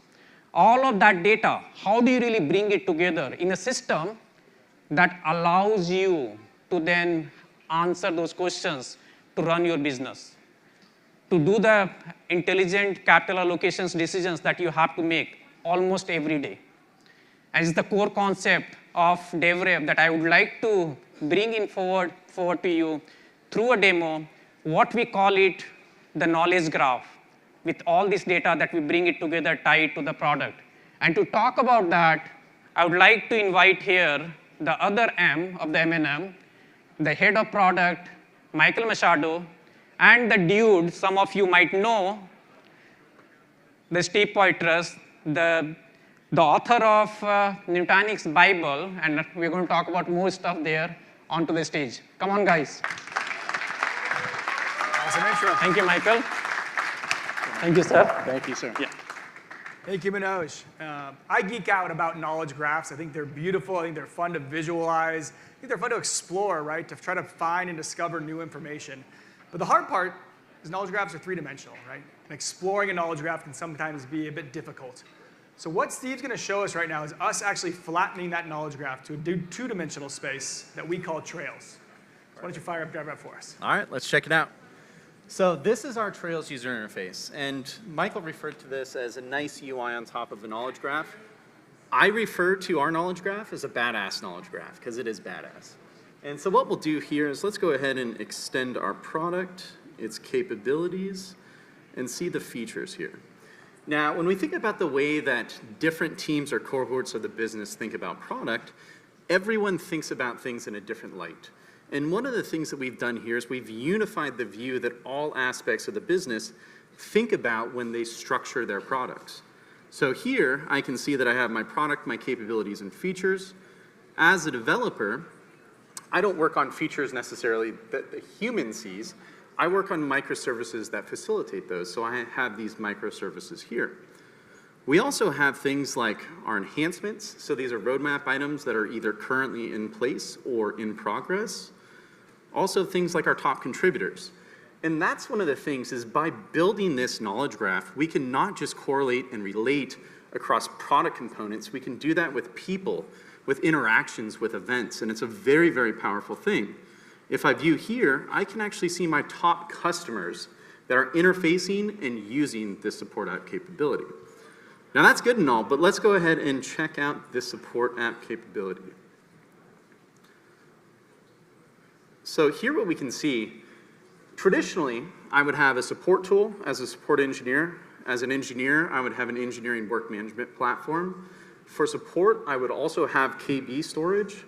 And then documentation would be spread across a plethora of different platforms. I faced this, I dealt with this. We would have docs on Slack, Google Drive, Google Docs, Notion, all over the place. And there was no central source of knowledge to actually consolidate that information. And if you look at this view here, what we can see is not just the product linkage, we can see all of our customer tickets. So these are all the interactions, all of the requests related to this distinct node in the knowledge graph. We can also view all of our engineering efforts, so all of our issues that developers are currently working on. We can view all of our knowledge base articles. So all that knowledge that we accumulate over time, we have one single central place that we can actually go for that. And last but not least is the docs. A lot of times documentation, whether it's PRDs, design docs, UI, UX workflows, it's all over the place. And if you look at this view, we've consolidated and converged that all into one single related model. That's awesome, Steve. You've essentially traversed the hierarchy of our product, from capabilities to features, showed us an entire graph that we're able to explore. But I'm a PM. And you know, I'm kind of looking over at that sprint board, and I want to get into it. I want to go see what we're prioritizing next. Can you jump into that and show what the build app itself can actually show with support sprints? Yeah, definitely. Let's check it out. And one quick note is this is actually our real environment, but the good thing about being a private company is we don't have to worry about forward expectations. So we can go ahead and show this here. So one of the key things to highlight here, obviously this is all the work that the engineers are working on, is the insights piece. You know, a lot of times knowledge is okay, but if it's not actionable, it's very non-powerful. And so it has to be actionable. And if we look at this view here, we can see a few things. We can see all of the actual product enhancements or improvements which are coming. as well as who initiated that request. How much is coming from our customer? How much is coming internally? We can also do that same thing with tech debt or maintenance, which is typically overlooked. And here we can see we actually have a pretty good comparison between our enhancements as well as tech debt. Yeah, I like that. We've got a good balance here. You know, product management, getting a lot of visibility from the customer. They're challenging us on the support app, making us push new features and functionality out. And your tech debt here, nice, like, oh, it's 10-to-1 ratio. You're doing a lot of jobs there. Yeah, we take tech debt seriously, so cool. Now, one of the nice things, so Michael, you know, obviously we see backlog here. As a PM, how do you typically prioritize backlog? Do you pray? Do you meditate? Do you throw darts? What do you typically do? I got a dart. I throw it against the wall. I see what sticks. But you know, when I'm in a meeting and I'm working with my teammates, I actually try to bring the voice of the customer to the table, right? And PMs have that advantage to not be writing code on a day-to-day basis. And so a lot of it is how do we learn from our customers and how do we bring that insight? But you know, it's anecdotal insights a lot of times. It's I've talked to a customer, I've seen a customer, I've talked to a sales team. How does DevRev bring that to our sprint backlog? Yeah, no, absolutely. Because we have everything built into that knowledge graph, we have the ability to actually sort backlog by real customer impact. So this is not just about, you know, tickets or requests for certain features or enhancements which are coming. We can also see who's interacting or interfacing with different product components. So let's go ahead and sort this by customer impact. Now, if we zoom in on this view here, I can actually see every single customer which will be impacted by this issue. And this is something that could be weighted, it could be prioritized based upon not just pipeline opportunities or tickets or requests, but also things like severity. So a very, very powerful thing, and as a tech lead or developer, typically we would rely on PM to actually do this prioritization for us. However, from a power point of view, it gives us a lot more power and ability to prioritize autonomously. It's amazing stuff. And, you know, we got to put some reality to what Manoj was talking about, the product. How do we center our team around the product? How does the work, how does the documentation, how do all the conversations get brought to the product, get anchored into the North Star of our customer? But I've seen this before. I've seen a ton of expectations that you're going to go rip and replace every application, that you're going to expect, the signs I see on 101, one app to rule them all. There's a new company every day telling me they're going to replace everything. How does DevRev make this easy for me? Because I can't expect 4 departments to change their tools in 1 week. Yeah, no, absolutely. So if we kind of go back to what Dheeraj and Aditi showed earlier today, they kicked off an airdrop, right? We understand not every deployment is going to be Greenfield. There's going to be a ton of brownfield deployments where we either have to integrate and migrate from existing systems or live simultaneously with them. And so here we can see that our ongoing imports is 0, but we have a past import here. And if we go ahead and click on that, we can see that this was run 1 hour ago. This is already complete. So let's go ahead and check it out. So here we can see, just in the time of the keynote previously, we've integrated right around 15,000 objects and migrated them from a system, done the mapping, the transformation, all into the DevRev platform. And the nice thing with this is it's not just one way. We can also enable bidirectional synchronization across these systems. So when it comes to getting started, it's very simple. Awesome. Thank you very much, Steve. Cool. Thank you. So what you just saw, it took, 14 minutes?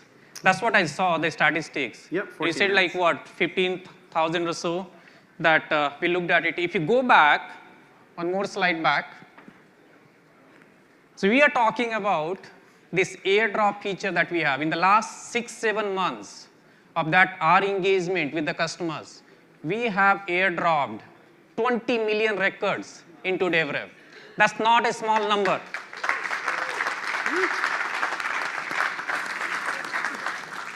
And by the way, this didn't require a single dollar on the professional services.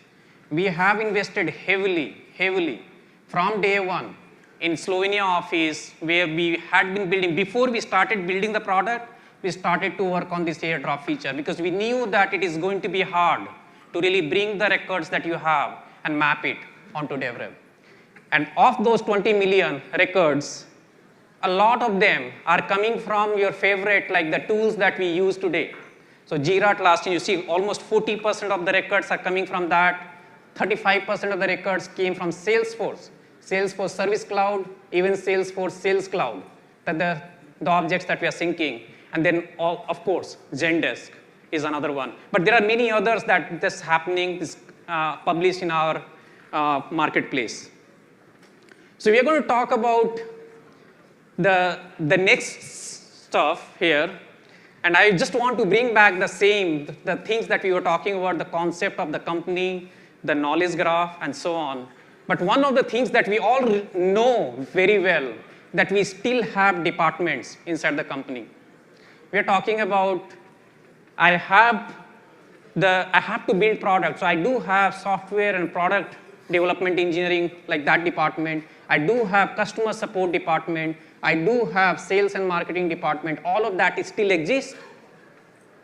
I'm talking about the concept of product and customers still, but how do they collaborate in this system? Because I can still be in the silos.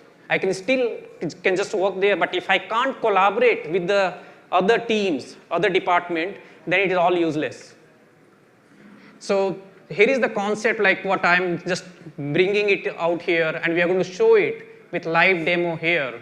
So with DevRev systems, how do we really bring the collaboration to the surface, wherein the lines start to blur while you still have objects that you have to deal with it. The people and persona that you interact with can still allow to do that, but then you can still do a lot of work a lot more seamlessly.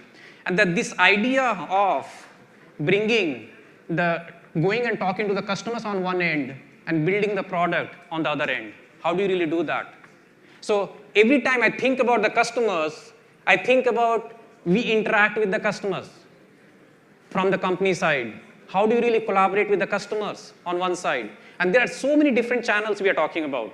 And only few that I'm listing here, a chatbot, Slack Connect channel, that I have customer portal, I have emails, messages, that I'm sitting in the conference that I'm talking to them. How do I really bring all that information, the voice of the customers inside the organization? So I'm just putting it in here as like, okay, I'm doing conversation with the customers in all these various channels. Now those conversations, you might just go and resolve it right there. You responded to the customers in some way or the other. Not everything that you can. So you go and create tickets. That's what the customer support, customer success team do. So let's say I'm going to bring that in the form of the tickets inside the system. Now, the life doesn't stop there, because many of these tickets, you might be able to even go and give right away let's say the symptom that you might resolve it with the customers. But the root cause goes all the way back to the software development and product engineering and so on. So how do you really have this voice of the customer somehow get into the product planning, product roadmap to resolution all the way, but in the end that also you are interacting with the machine on the other side, which is where you have GitHub, you have like CI/CD systems, you have monitoring, your observability and so on. You have all these systems that you are interacting with. So the idea of collaboration with the customers, collaboration with the people inside the company, different persona, different department, and collaboration with the machine. How do you bring that inside? Now, when we are talking about external collaboration, obviously there are different tools and systems that we spoke about, the channels. When we are talking about collaboration inside the company, we are talking about what? Voice, video, chat, social, notification, all of that is extremely important. And when you're talking to the machine, and that machine, this is where all the bots are running, how do you really bring all of that all the way back to finally to the customers is an art.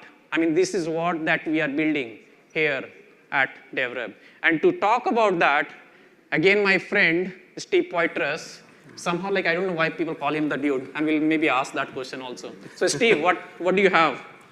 Yeah, no, absolutely. So when we think about how we engage with customers, how do we do this typically? A lot of times it's very outward in. Obviously we have email campaigns and those sorts of things, but when I think about engaging customers, it's not just about outbound in, it's about in to out.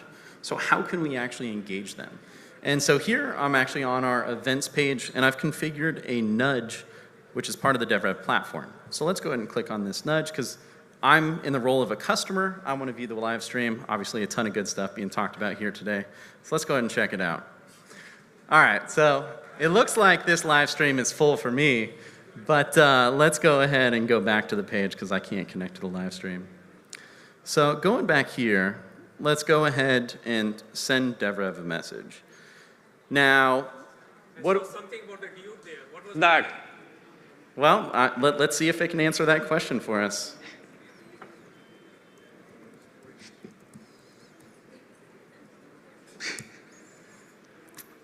We'll see what it says.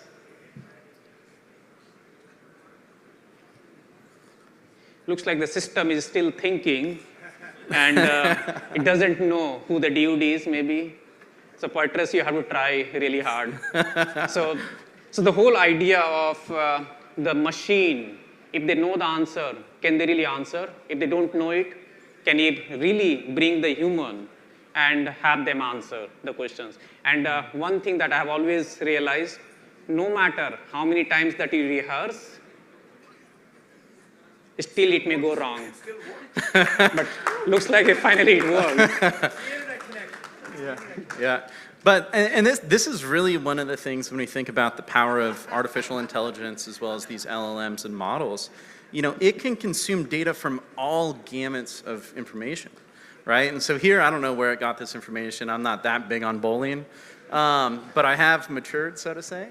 But this is one of the things where it is very powerful. If we think about traditional deflection, it is all rule-driven or event-driven.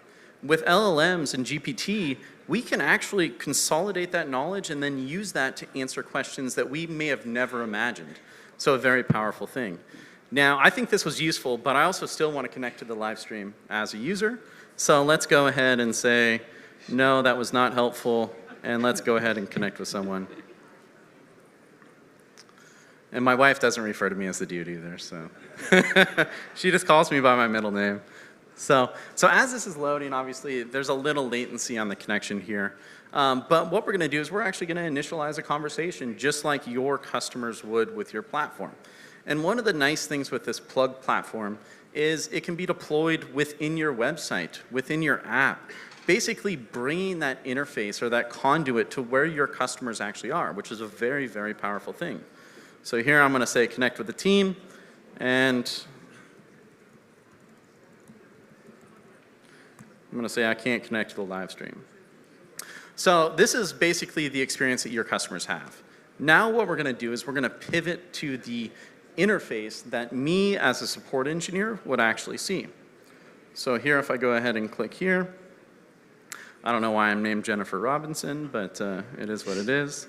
Here I can have the full history, right? So by the way, what you're just seeing right now, on one side, the customer is interacting, and now we're looking at from inside the company, how they respond. So all of that data is coming in here. Yep, perfect.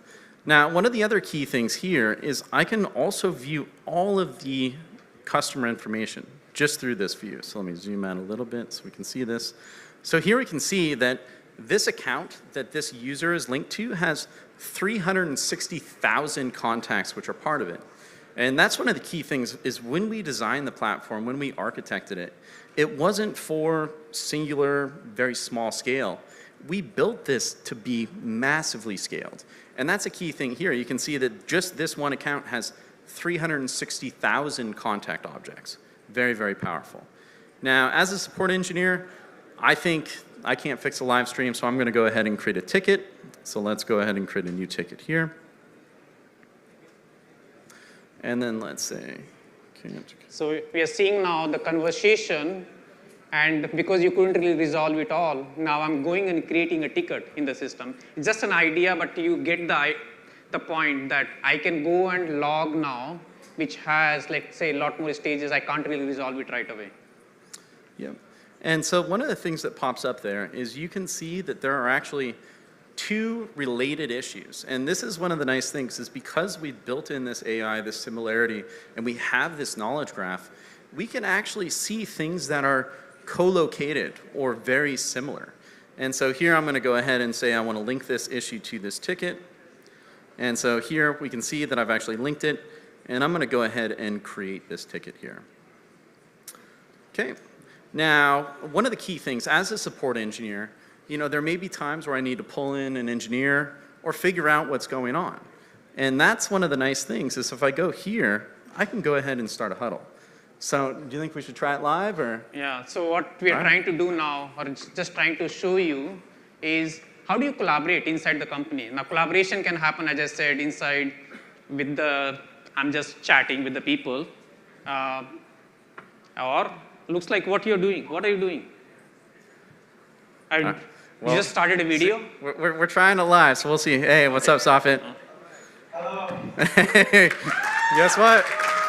You're on the big screen now, man. You're on the big screen. So the idea of voice and video, maybe 10 years ago, that was a very, very expensive idea. Not anymore. So where you're doing the work, the entire collaboration, voice, video, chat, social, in the context of the work, that you can do it right there. And then at the end of it, also you'll start to show that transcription, summarization, action item, all that gets built in right there. You don't have to take the notes separately and bring it into the system. So that's what you're showing right now. Yep. Hey, Safit, can you help me with that issue? Oh, it appears that you're the owner. You got it yourself this time. All right, well, all right. Thanks for deflecting to me. All right, see you, buddy. So Safet is dialing in from the Austin office. Great to see you, Safet. Okay. All right, so actually that is true. It looks like I do actually own this issue. I thought I merged this before the event. It looks like apparently I did not. Now, one key thing to highlight here is if I look at this, I can see my conversation is new. I can see this ticket is awaiting development. And this is because we know the dependent issues that this ticket is dependent on. And if we look at the issue, it says it's prioritized. All right, so let's go over to my GitHub.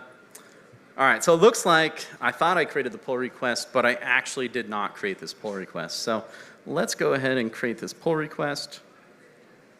Okay, I even had notes to merge it before the event, which I obviously did not abide by. But if I go back here, I can see because I've created that PR, the status of that issue is automatically updated to in review. Now, if I go back to my ticket, I can see that that status is now in development.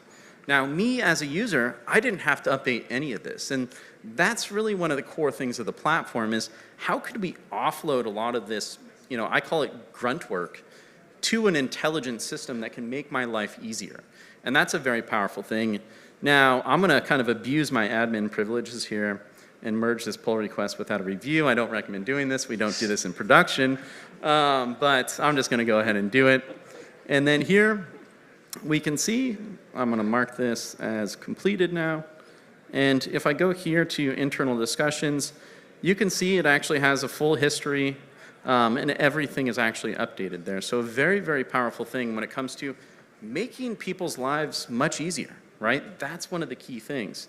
And if I go back over here, I can actually see that when the ticket was linked, it actually notified the customer. When the ticket started, it automatically notified the customer. And that's one of the things. It's not to say that I'm lazy, but I do forget about doing these status updates. So if I can offload that to the system, absolutely. Yeah. So like what we just saw, a customer conversation is starting, the record getting updated internally, the software developer who had to go and do the work, they're just doing the work where they are supposed to do, not even coming back into the system. The system updates all the way back to the customers. And it can be hyper-personalized because now we know the information about the customers and the things that we are solving for them. This is the kind of power. Now, obviously, the power of LLM that also comes in here where it can be hyper-personalized. Now, you know English language in which that you want to also go and give out that information. That's something that you can do. Not just in the chatbot, it can be done for every channel that we are talking about where you are interacting with the customers. So thank you. Steve, I see something there, the book of DevRev. What is that? Well, let's go ahead and check it out. So one of the things that we learned very rapidly at Nutanix was, the more that we can kind of open up the kimono or share knowledge or insight about things, the more powerful things become, the more enabled people are. And that's one of the key things that we tried to parlay that and keep that going. So here at the event, we actually have a printed copy of the book of DevRev with a foreword, which I misspelled the actual foreword piece from Dheeraj. But it's a very powerful thing, and I think The goal of this site, as well as the printed book, is to not just have it be written by me or written by DevRevlers. We want this to be community-driven because all of you have so much amazing insight. I would love for you to help author posts or get engaged here because the more that we can learn from each other, the more powerful all of us are. That's awesome. The author of the Nutanix Bible and now the author of the book on DevRev. You can get it signed. Maybe later on you don't get time to sign by Mr. Poitras. Thank you so much for this. Hope that at least it made sense in how we are doing the collaboration with the customers, how we are doing the collaboration within the company, between the different departments, how machine collaborates with the human, and all the way back to the human, I mean on the other side, the user that we are seeing. And I actually want to change the track a little bit. I want to bring in somebody onto the stage next, somebody who actually believed in what we were doing from the very early on, made the decision. Some of the questions that I'm also going to ask him when he comes here. I would like to invite the Chief Customer Officer of Unifor, a dear friend, Vinod Muthukrishnan, onto the stage. Vinod, like I know prior to Unifor, you have founded your own company. You had been at large organizations also through that, and now at Unifor. Just tell us a little bit about yourself itself, your own journey. I actually started my career in the Merchant Navy, and the first time I got streaming internet was only in 2007. So I was cut off from the digital world till then. I did 2 startups, the second of which got acquired by Cisco.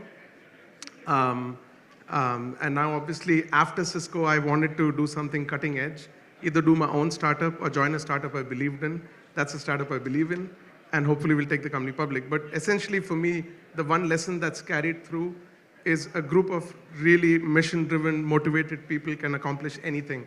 I learned that in the Merchant Navy, and I see you folks, and I see exactly that. So very happy to be here. Thank you. Like I remember just going to Unifor's office. Vinod invited us, and it was one meeting. So what made you, trust right away the DevRev? So my dream is by the time or before we have 1 billion bipedal robots, companies can actually work as one. That's like the base stuff. Because every company I've been in, large, small, it's not a function of size, really, beyond 4 people in a room. Essentially, we forget that our sole purpose to exist is to serve a customer. And the best support interaction you can ever have is one you never needed to have.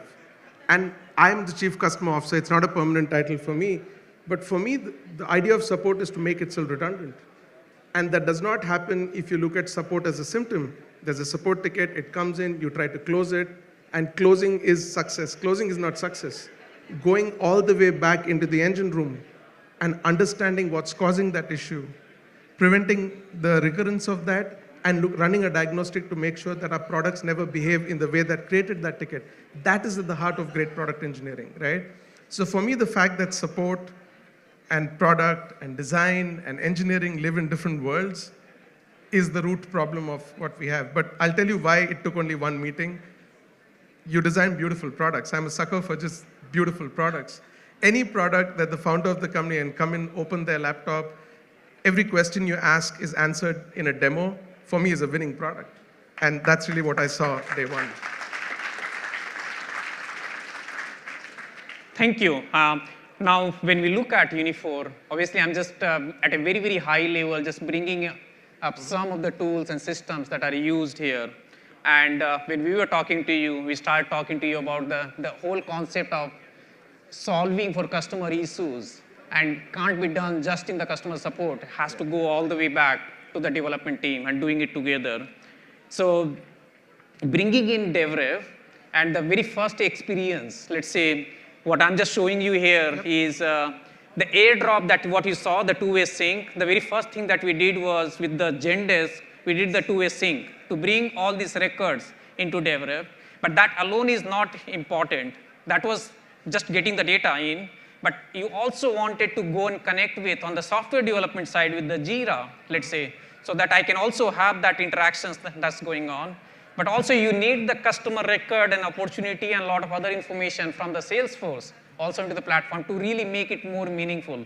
So just maybe talk about some of those things. So we integrated a lot, and we also pushed your roadmap a bit, which I'm very proud of. So we actually essentially started, there's a 3-phase for us. First is what I call the plumbing, which is all the systems and data that I needed to bring together. So that was Confluence, Jira, Zendesk was a migration. Then we had all our Monit services, all our alerting services, instead of pushing into Slack channels, emails, this and that, come into DevRev. So we essentially wanted all our systems to feed in here. We pushed you on Gainsight and Rocket Lane, all of that data. So customer health, engineering team, support ticketing, all of that data to come in and reside in one place. We wanted all the alerts and monitoring to come in there. We wanted a knowledge base to feed. Your LLMs obviously working on top of that. That was the base level of plumbing. But the activation on top of that was we obviously wanted each issue should not yield a meeting, which is you have a meeting, you call the PM, you call the engineer, then the support person's there, and then there's a little, every issue is a triage conversation, right? So to prevent that, we obviously wanted Jira very strongly so that engineers can exist in Jira, support team can exist in DevRev, but then I had a feature request, which is I don't want my teams to work off of 3 disparate knowledge graphs, right? And the request really was, honestly, all of these folks are trying to do only one thing: make my customer happy, prevent that ticket from ever happening again, which means I would really want them to work off of the same interface, same GUI that is powered by the same knowledge graph. And that's my only single-threaded, very simple feature request for you. Yeah. So one of the things that you do talk about, from system of record to system of action.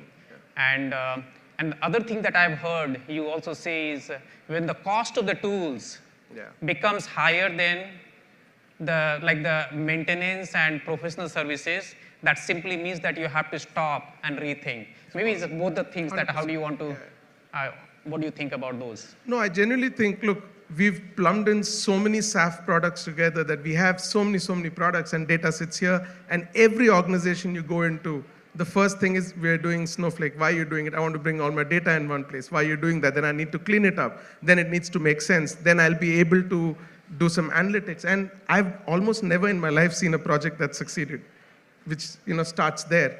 And for me, the problem there is that you've got all these systems of record that essentially are storing, cataloging data. And if your job is to just store, your job is not to make it actionable and activate it. It may say it on the website, it doesn't happen.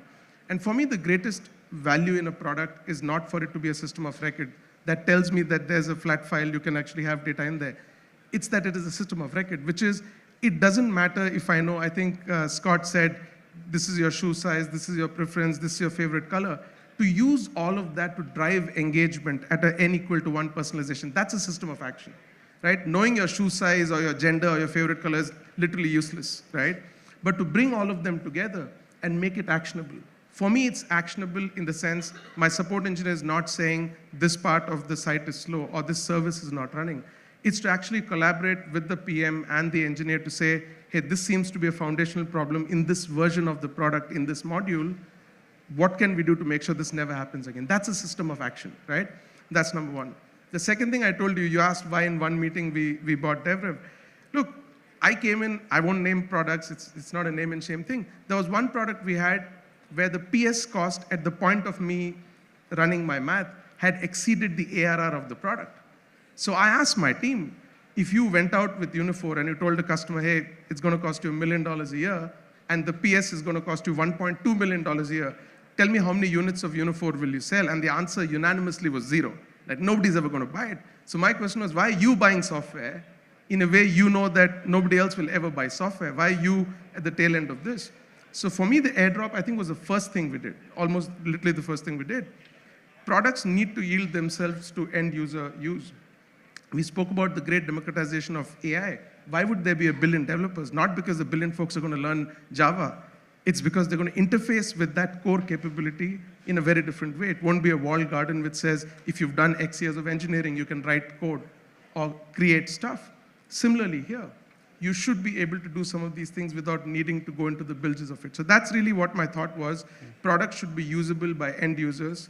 If the person who's deriving value, benefit, and lives in the product every day cannot click, configure, amend, edit, dive deep, all of the things you showed in a product, for me, it's not a product I want to use. Yeah, that's beautifully said. So what's next?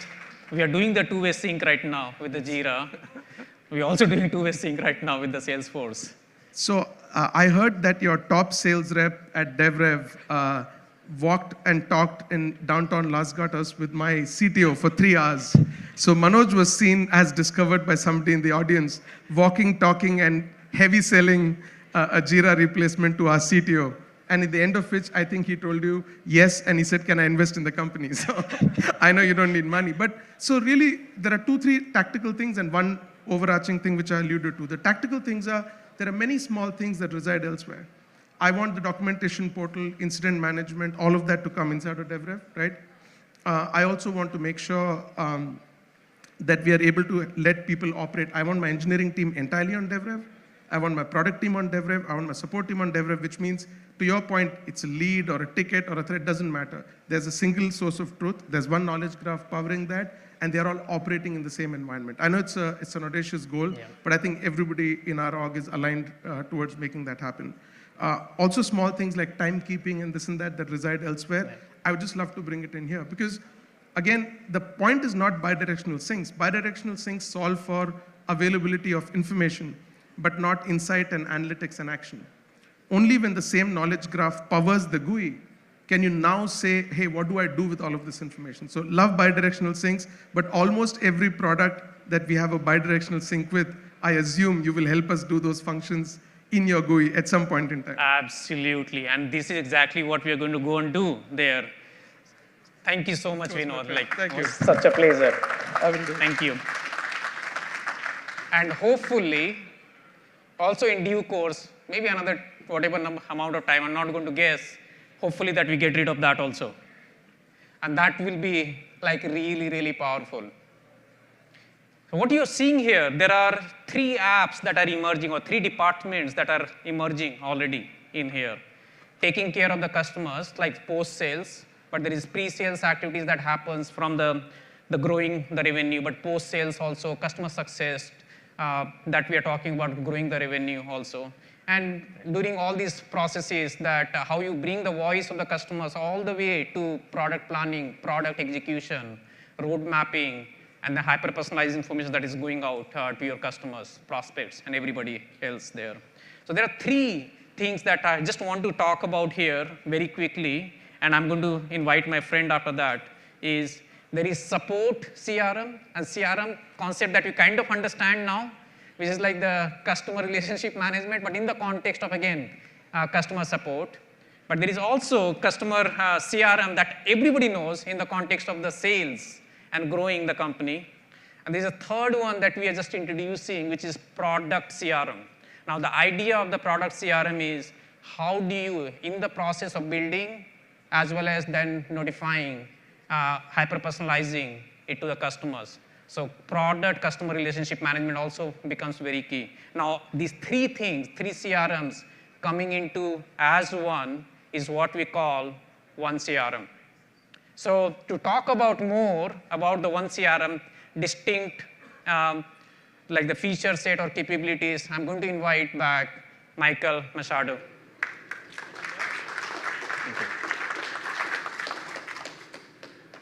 So before I get into the actual applications themselves, I want to take a minute just to talk about the platform because 3 years ago, it was our birthday tomorrow, we started it on the platform. We started to try to create this converged object model. How can we converge your work across different silo departments? How can we converge your customer and your user and all the engagements you're having with those customers? And then finally, how do we think about your product? How do we think about the system of record of your product, between your product, your capabilities, your features, and everybody that works at product goes? If we do a great job of that, we make that customizable, we can actually power automations off of that. And that's where our workflow engine came into place. And our data warehousing effort actually made sure that you could have SQL-based analytics on top of this and visualizations powered by anyone in the enterprise.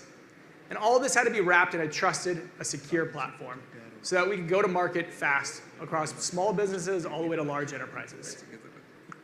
But we weren't done. We hold ourselves to the highest standard of design. And design to us isn't just a shiny UI. I think we have some beautiful UI. But it comes down to the APIs, the webhooks, the SDKs that we build so you can extend our platform. And we made a marketplace of extensions. We call them snap-ins, where you can bring any of your integrations into our application interface and actually extend our UI itself. And all of this done at the design layer is done with natural language. So we can drive collaboration across all of your teams and drive collaboration with your end user, because that's the most important thing. That is your North Star. That's your customer. But DevRev was DevRev.ai before VCs required it for you to raise a large round. So AI has been at the canvas. It's been at the heart of our entire platform. But it's not the sexy, all this stuff that always gets the attention. It's the data engineering that's really important, right?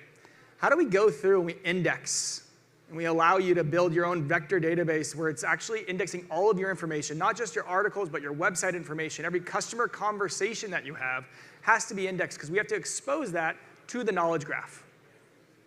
But we've done something even more.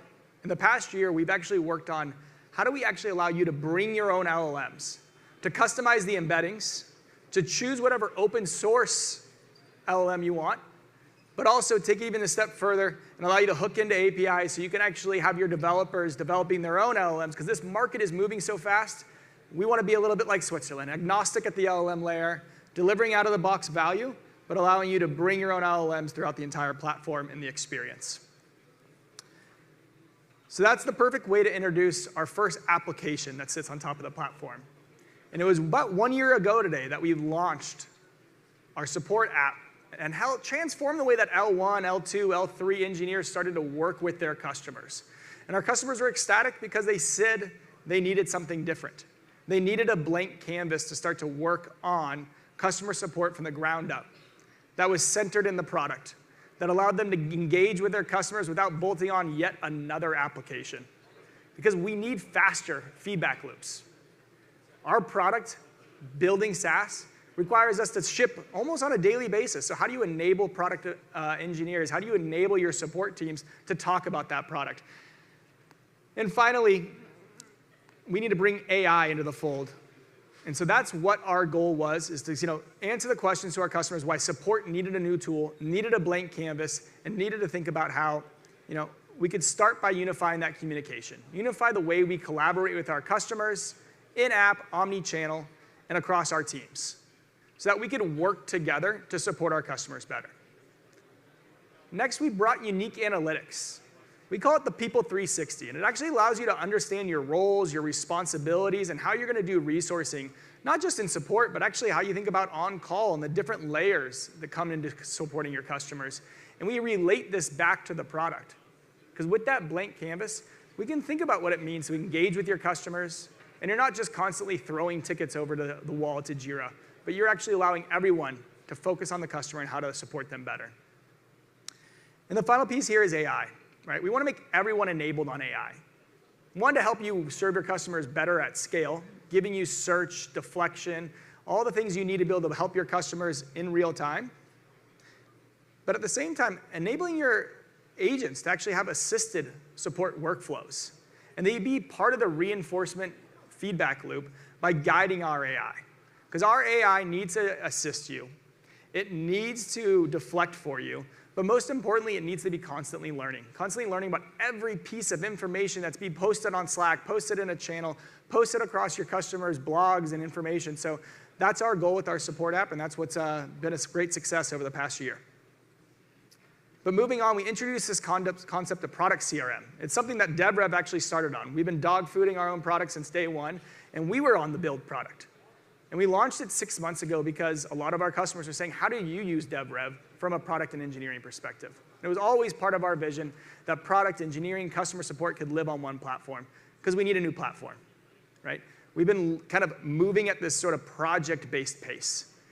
But our CI/CD pipelines are going faster and faster, right? The way we get feedback from our customers is continuing to come faster and faster, and they expect us to respond at that same speed.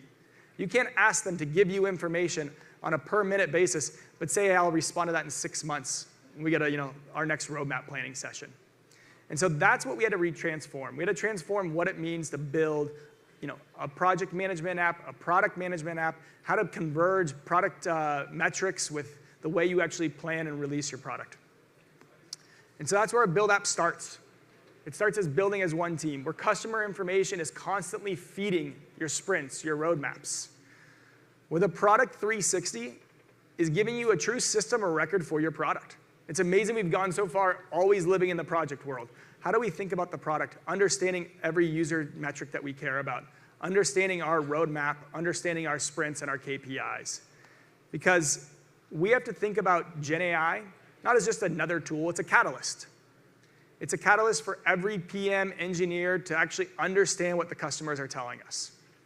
To react in real time with tailored language, to push information to them that's personalized, and to actually launch products faster that get in the hands of our customers, and we actually see adoption grow from there. But we were missing one thing, and I think it's one of the most important things, is the why of DevRev was to transform your entire organization, to make sure everybody was centered around the product with the customer as this North Star that guided you across all of your functions. But we haven't transformed that front office just yet. And so that's why I'm excited to see that we are now launching our growth CRM. And the problem is, we needed this. We needed a blank canvas for how we actually think about growing our product. Because modern SaaS doesn't operate with just long sales cycles anymore. We blend SLG with PLG. We require customer success to implement our products and work with our customers, not just at the beginning, but throughout their life cycle. But sales tools today, they don't really care about the customer as soon as they get acquired. So it's no wonder when you actually think about accounts and contacts that we lose track of the most important thing, the user. We have to understand their workspaces and how workspaces blend across different orgs. And we actually have to transform how we think about our metrics. Things like LTV, customer acquisition cost, NRR, there's no system out there that gives it to us in a native way that blends all the teams together, so we're left going and finding another customer success tool. So with our growth app, we're just launching it right now. This is the launch of our Grow app. We have a couple amazing alpha customers, but this is the beta launch. It's going to create a culture of customer success, where the idea of serving your customers better doesn't mean growing another department. It makes everybody responsible for customer success, and it makes sure that you actually get the true customer 360.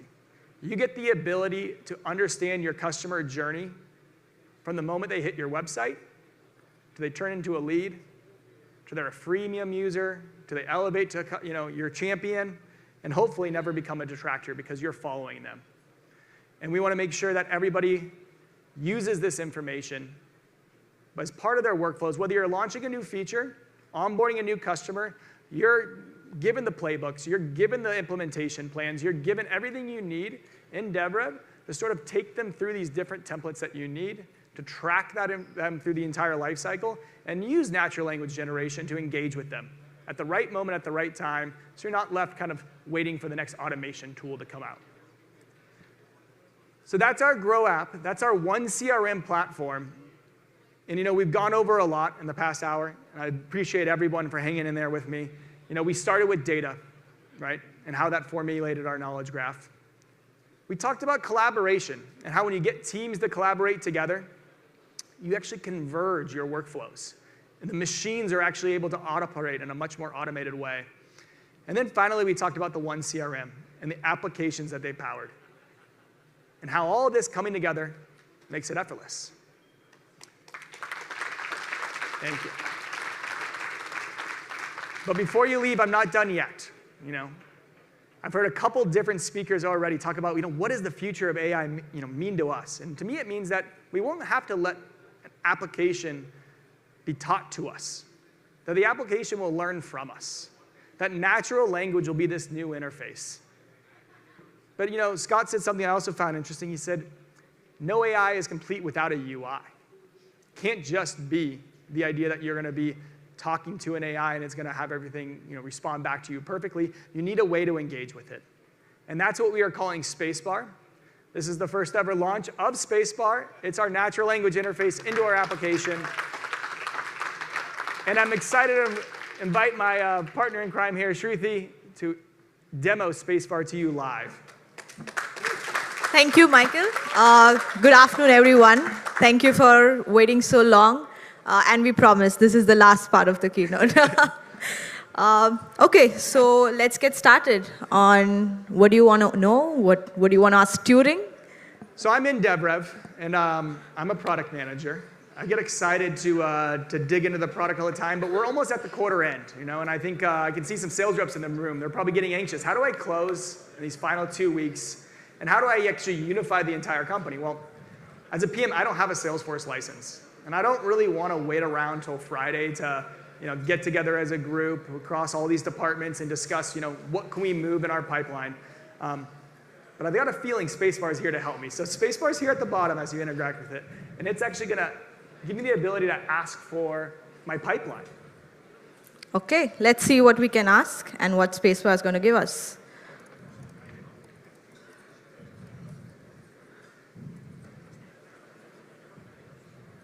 There you go. You have some numbers. You have some weeks. You have your quarter. I love this. So I've got an idea of my opportunity on the far left. We've essentially gone from natural language to a natural language generated table, right? And it's actually taking all of the information across the knowledge graph and saying, hey, here's what Q3 is looking like for you. I've got this beautifully highlighted column. Now, as a PM, I'm going to put my trust in the sales team to handle the strong upside opportunities. But upside, 2 weeks to go, we got to push those things to strong upside. So can we dig into the opportunities that reside in upside? OK, sure. So let's see. We want to break down on the Q3 2023 upside opportunities. Let's see. Beautifully written. And just like that. So you have a list of all the opportunities targeted for Q3, forecasted with the category of upside. You have all the companies, the account names, the ARR. Probably I can help you even sort it right here and see what ranks high up there. And looks like you have something that can bring you in 72 million. All right, Edge Innovations. I actually think I met with them early on in their life cycle. And I'm trying to think about some of their use cases. But honestly, can we dig into a little bit more information about Edge Innovations? Of course. So you can click here. You can view the account. And if you see, this is everything that our knowledge graph puts together. You have the tickets, the engagements, the conversations. I'm in a hurry, Shruti. Can you summarize this for me somehow? OK, you want it simpler. Let's see. So I'm just going to go and say, summarize this account. I hope it'll get you what you want. There you go. There are some details. Woo. This is one of the first LLM integration applications where you can actually interact with all of your data. It's contextually aware. It's personalized to me. It knows what I have MFC access to, so I'm not going to expose data to an employee that they're not allowed to see. But it also understands where I am in the application, and it interacts with me within this application. So, Shruti, you got a great summary here. Anything that should jump out to me as a PM? Yes. So I see we already have 5 tickets from them, but I see there's one blocker. Maybe if you can work on this, you can help them convert. We can't just work on one, because the sales team wants it. We got to think about all of our customers. So I saw you mention ticket 5372. Yes. Any other customers might be facing that same feature request? Yeah, sure. I have to reset my size. 1 second. You got some great Zoom skills. Yeah. Just working on it.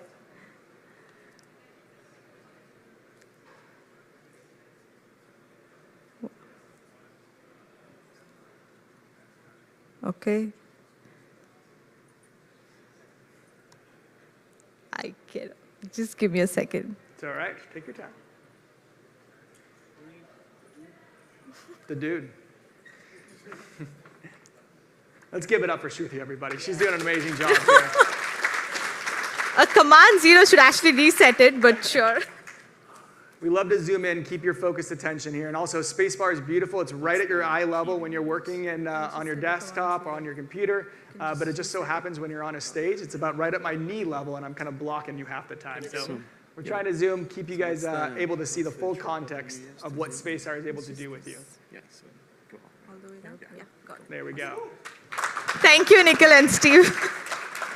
Yeah, we're trying to zoom into spacebar, so let's go back. We had the account Edge Innovations that showed up in our, okay, we are masking data for you, so let's just go back to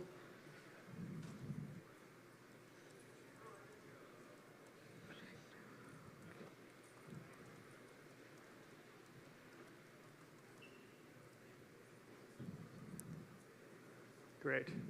Awesome, we're back here. So we had this, you wanted a summary of this, so we're going back. We're saying,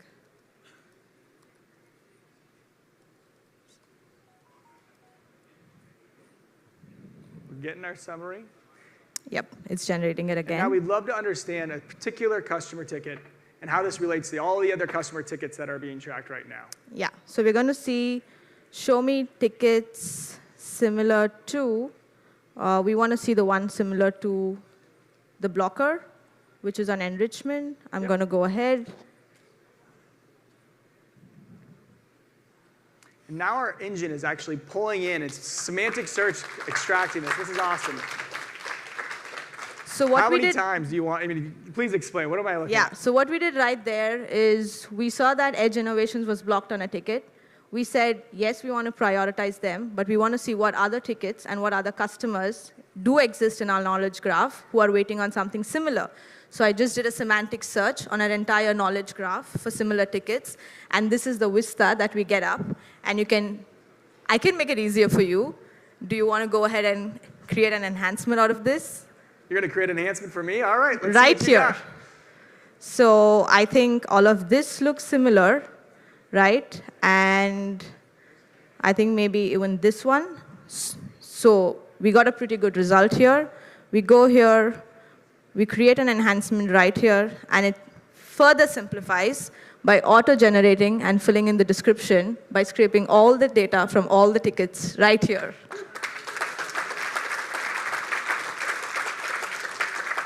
You've gone pretty far here. You went from, I was getting a little bored on a Tuesday trying to see if I could help the pipeline out, to generating an enhancement, generating not just the enhancement, proposed solutions, understanding the problem, understanding the customer impact across our entire customer base. But we're not done, right? We've got to figure out who to assign this to. Yes. So let me just complete it. I think we can say this falls under customer intelligence. I've given it a title. I've used the description. I'm going to go here and create this enhancement. And you want to help with knowing who can you assign this to, who can work on this. Yeah, we got right? 2 weeks to go. I don't think I got time to wait till the next sprint planning session. So I just created an enhancement there. I put it in the capability bucket called customer intelligence. Let me see if I can pull up who works on something similar right here. Awesome. So I'm going to just say who worked on, and just search by text. It's going to show me the part right there. And I'm just going to say last month.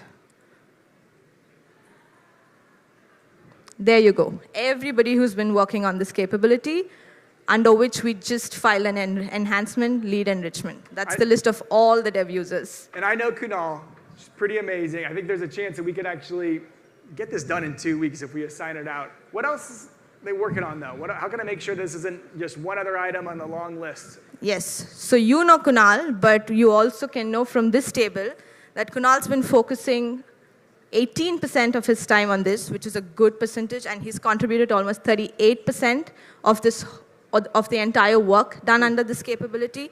But you also want to know what his workload looks like. You don't have to drill down any further. You can just hover on your issues, and you can scroll right here as we see it dynamically pulling data right now. Looks like most of his issues are completed. I think I just saw like maybe one prioritized. I like it. But yes, looks like he can take this up. You know what? Let's assign it off to Kunal. Thank you very much. Awesome. So let's complete that. We have the enhancement right here. We go here, and we just add Kunal's name. Awesome. So just like that. Yes. So to recap for everyone, we went from essentially an idea in my head. How could I help as a PM? Do more than just my day-to-day job of sprint planning, of thinking about the roadmap items, of meeting with customers, but actually say, I can help with this pipeline. I didn't have to wait around for a Salesforce admin, a Salesforce license to create a report for me. I just made a command in Turing. Spacebar guided me through the entire process, helped me discover new insights, related those to across the entire organization, and now I've got an item here that's going to help close a deal in this quarter. So amazing job, Shruti. All in 5 sentences, 5 actions. I love it. Thank you. Thank you, everyone. Thank you. Wow. Wow. Wasn't that amazing? Let's give a round of applause one more time here. None of these would have been possible. Now we're talking about this lot of efforts that happens to get to this point in our journey. I'm talking about here people behind the clock, that how much that work that they have done. 15 million lines of code to get to this point.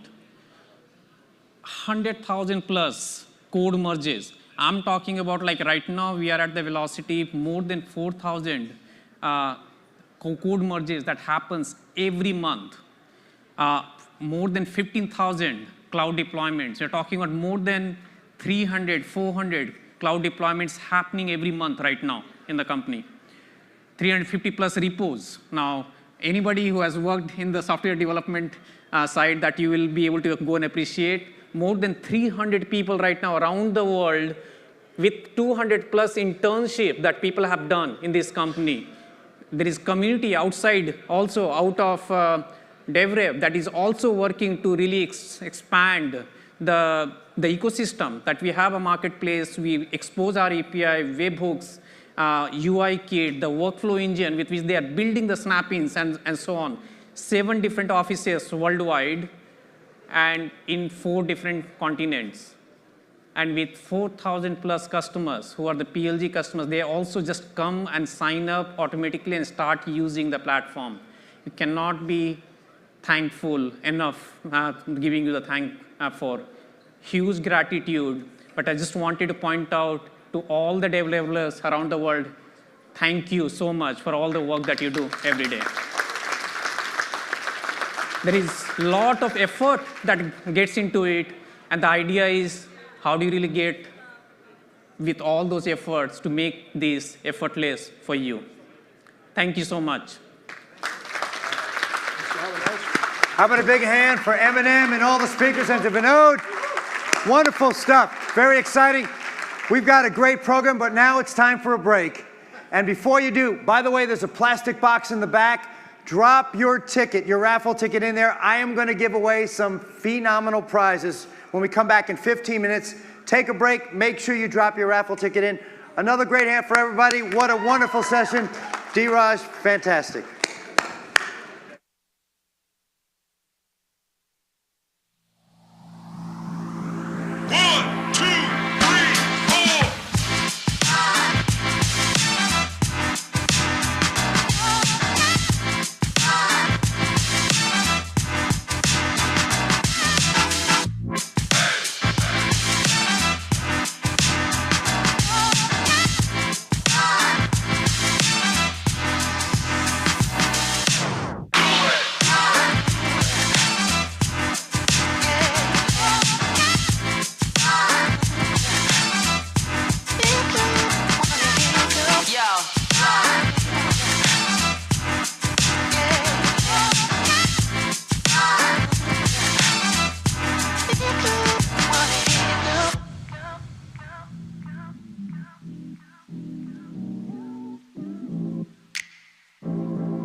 5 minutes, 5 minutes.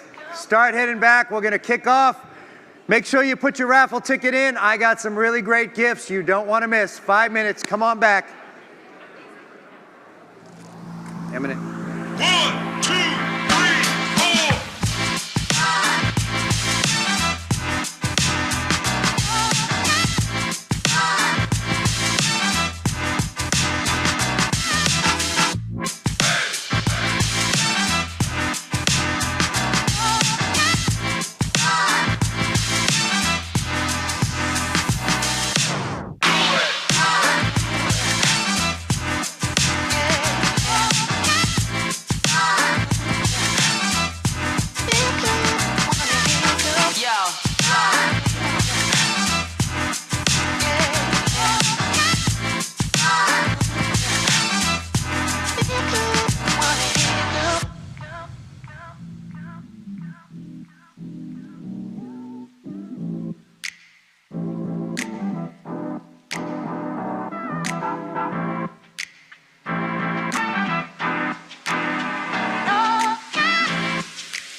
Come on back, folks. I'm about to give away some goodies, so come on back. We're starting here in just a few minutes. Come grab your seats. We're about to kick off the finale portion of our event here, so come on back and join us.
I'm going to keep them myself. Come on in, folks. Come on back. Welcome back. Let's get started here. Come on back. We've got some very special guests to introduce. We also have an NBA champion. How many folks are ready to meet an NBA champion here in a few moments? Come on back, folks. Grab a seat.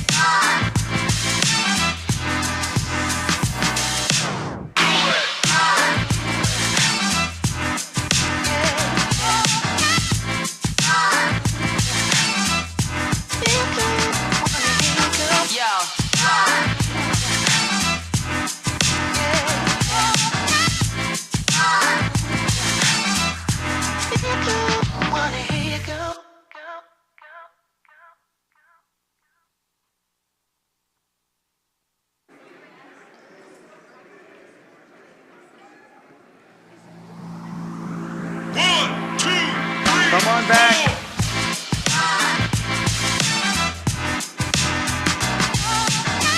Join us. Feel free to move up front. If there's seats open up front, come join, except for that one in the corner. Come and take one. Just leave a few open here. Come on back, folks. Remember, all the good students stay till the end. How many good students do I have here today? How many good students do we have here today? Come on back, folks. Welcome everybody back. You must be present to win, so we may take a long time, whoever's put their ticket in. Did everybody put their raffle ticket in? Come on back, I want to welcome everybody back. Welcome back, everyone. You tell me when. We'll play the Farmlink video right now. Okay. Come on back, I'm about to give away gifts. Make sure your ticket is in here in just a few moments. Come grab a seat. Welcome back, everyone.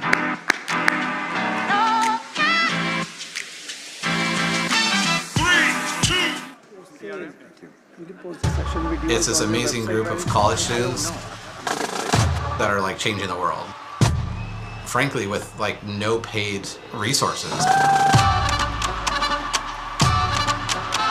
Farmlink has now delivered more than 3.5 million meals. You're managing to do all of this among finals.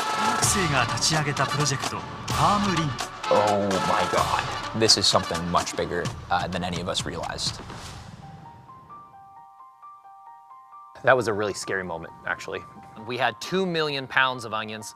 We didn't know if we were gonna be able to find a home. James and FarmLink called, and I said, come get them, we've got 2 million pounds. We grow enough food to feed every person on this planet, and yet every year, 1/3 of that food is going to waste, while millions of families are going hungry. My mom worked in the fields. You know, they worked hard, and then there wasn't that on the table. We would go like look through the dumpster and like, cause I was small, she'd be like, you go in there. This problem is big, it's massive, it feels scary and unsolvable and complex. But let's try to do something. They are creating like the next evolution of nonprofit. People don't think students are really capable of anything. I'll leave this to the adults. And I think what we really believed was that in times of crisis, it's young people who step up to lead.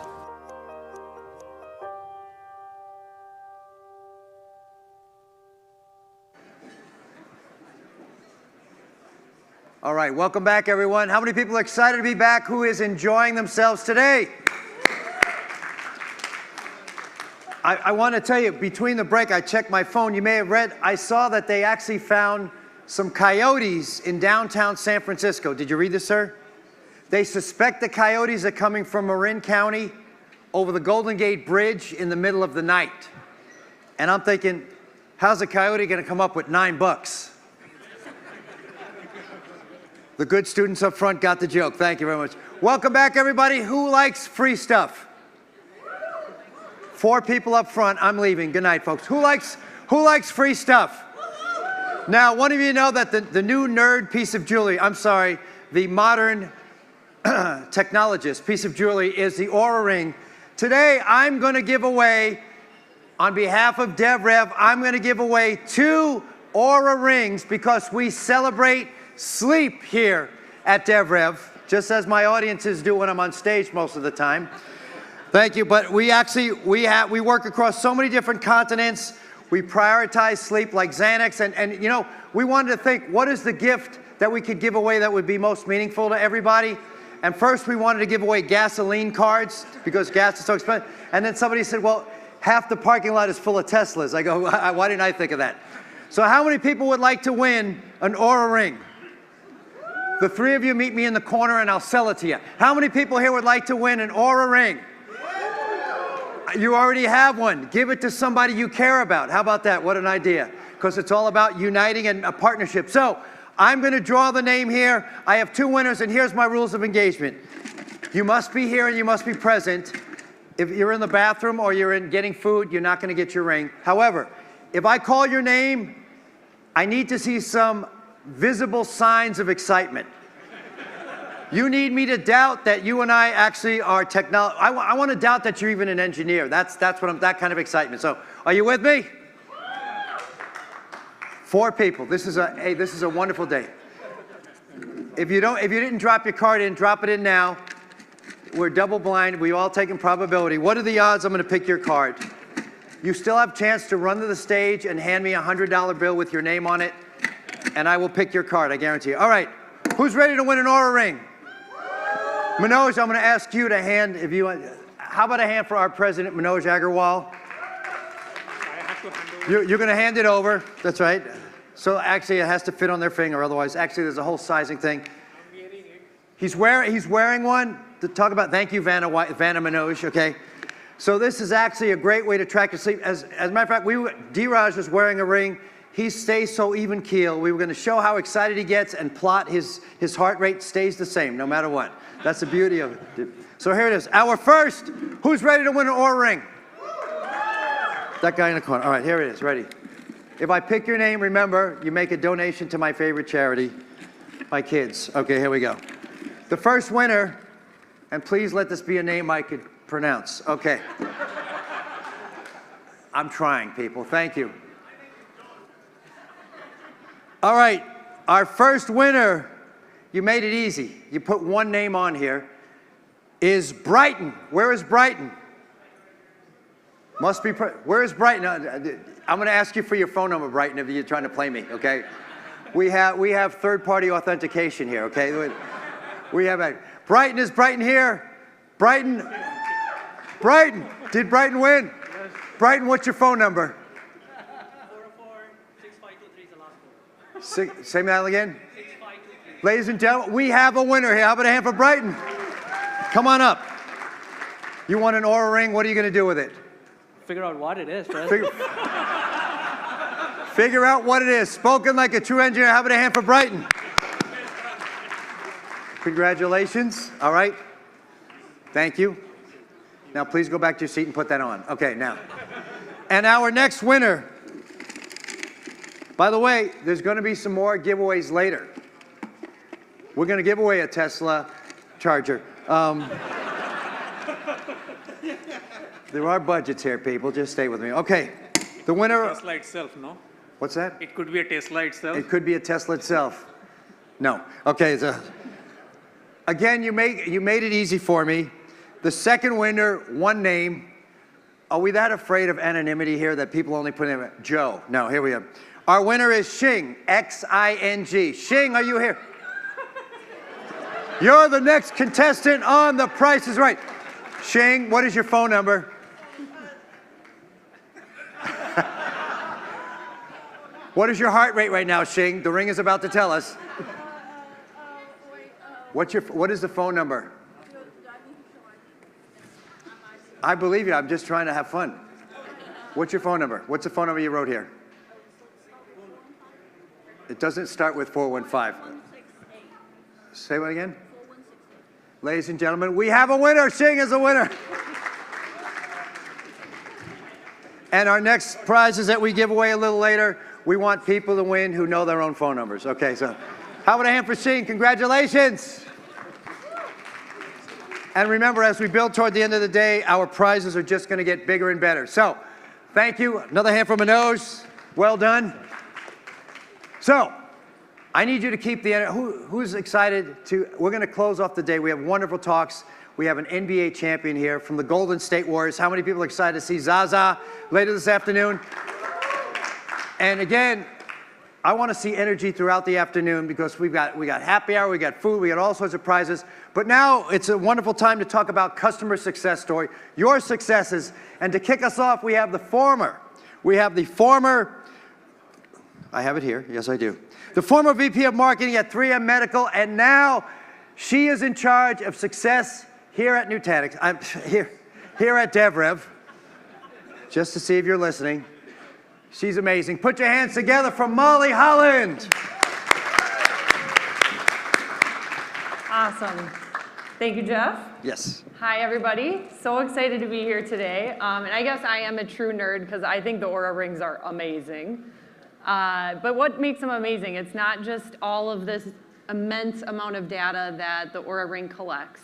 It's about the analytics and the visualization it provides you so you can take action on the information that it's gathering.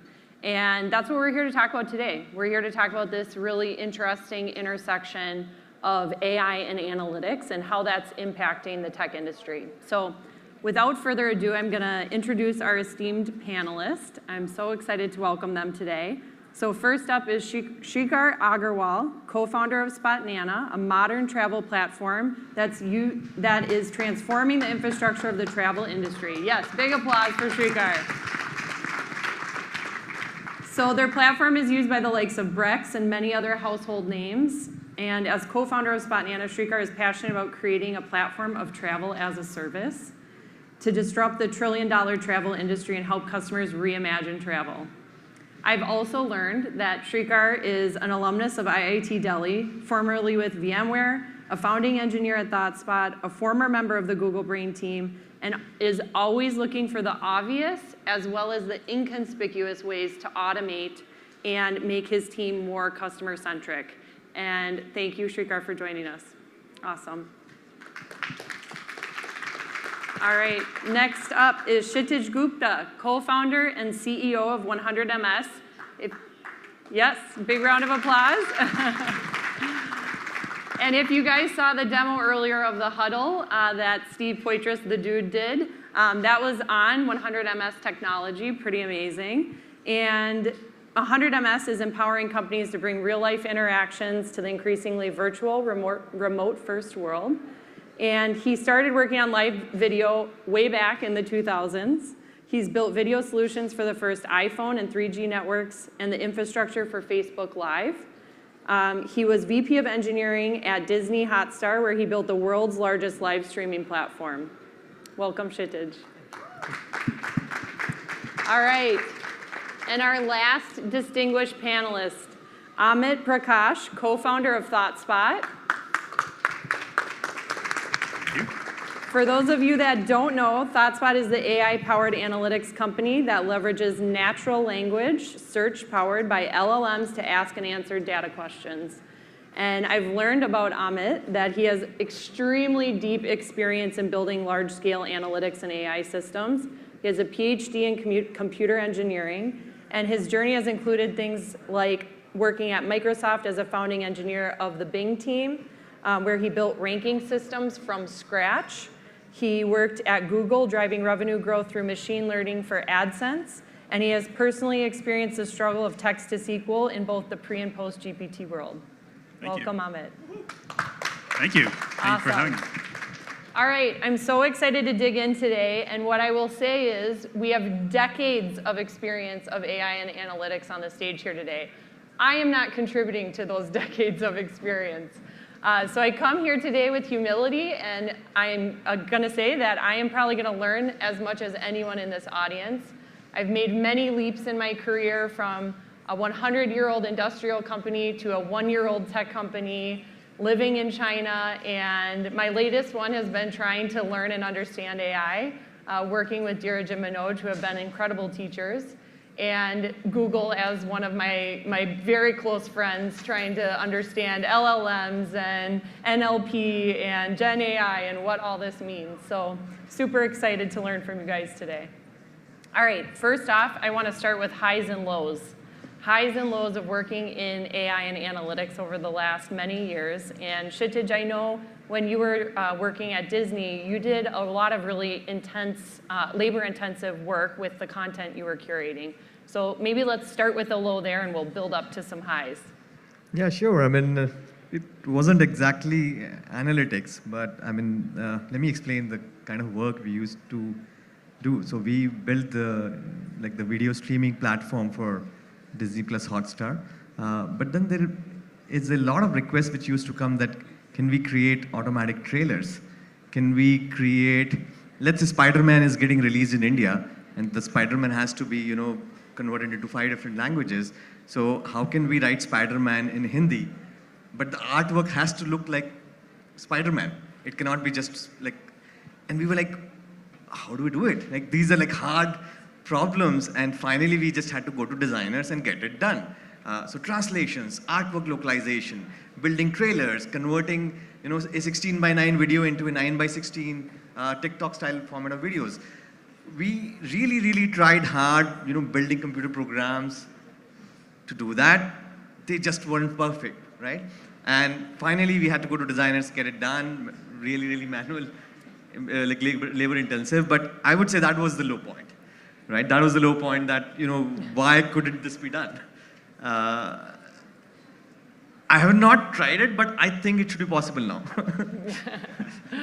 Yeah, we've all been through the struggles, right? I know Ahmed has too.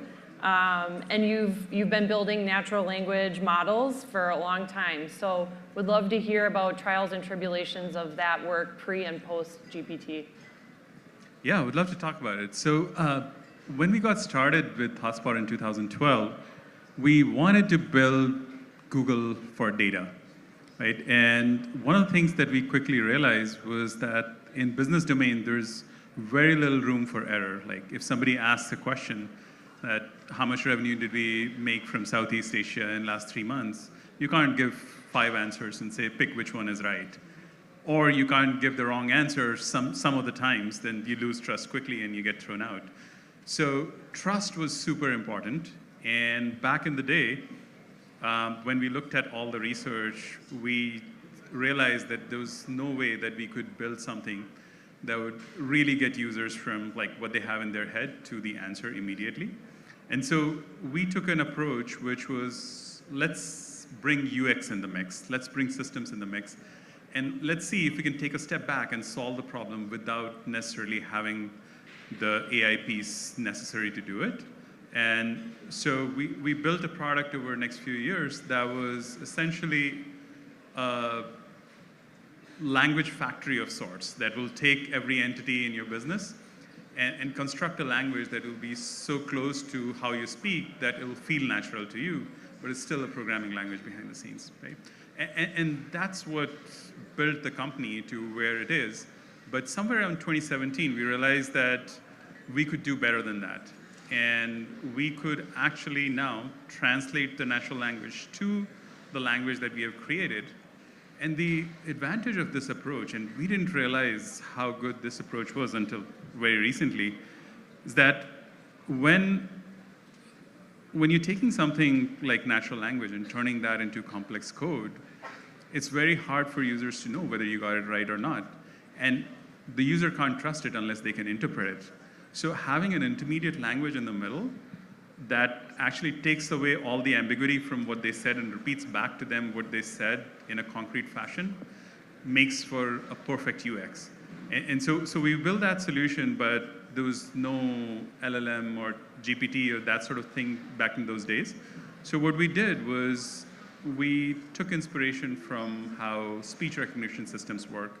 So in speech recognition, if you carefully listen to every phoneme that's being uttered, without context, you will not be sure whether somebody said k or f or g. It's only when you know the sounds adjacent to it that you are able to figure out what it is. And language is kind of like that. So a word in isolation in sentence, you won't be able to tell what it's meaning. But if you look at its neighborhood, you'll be able to figure out what meaning the user intends. So we built a system like that.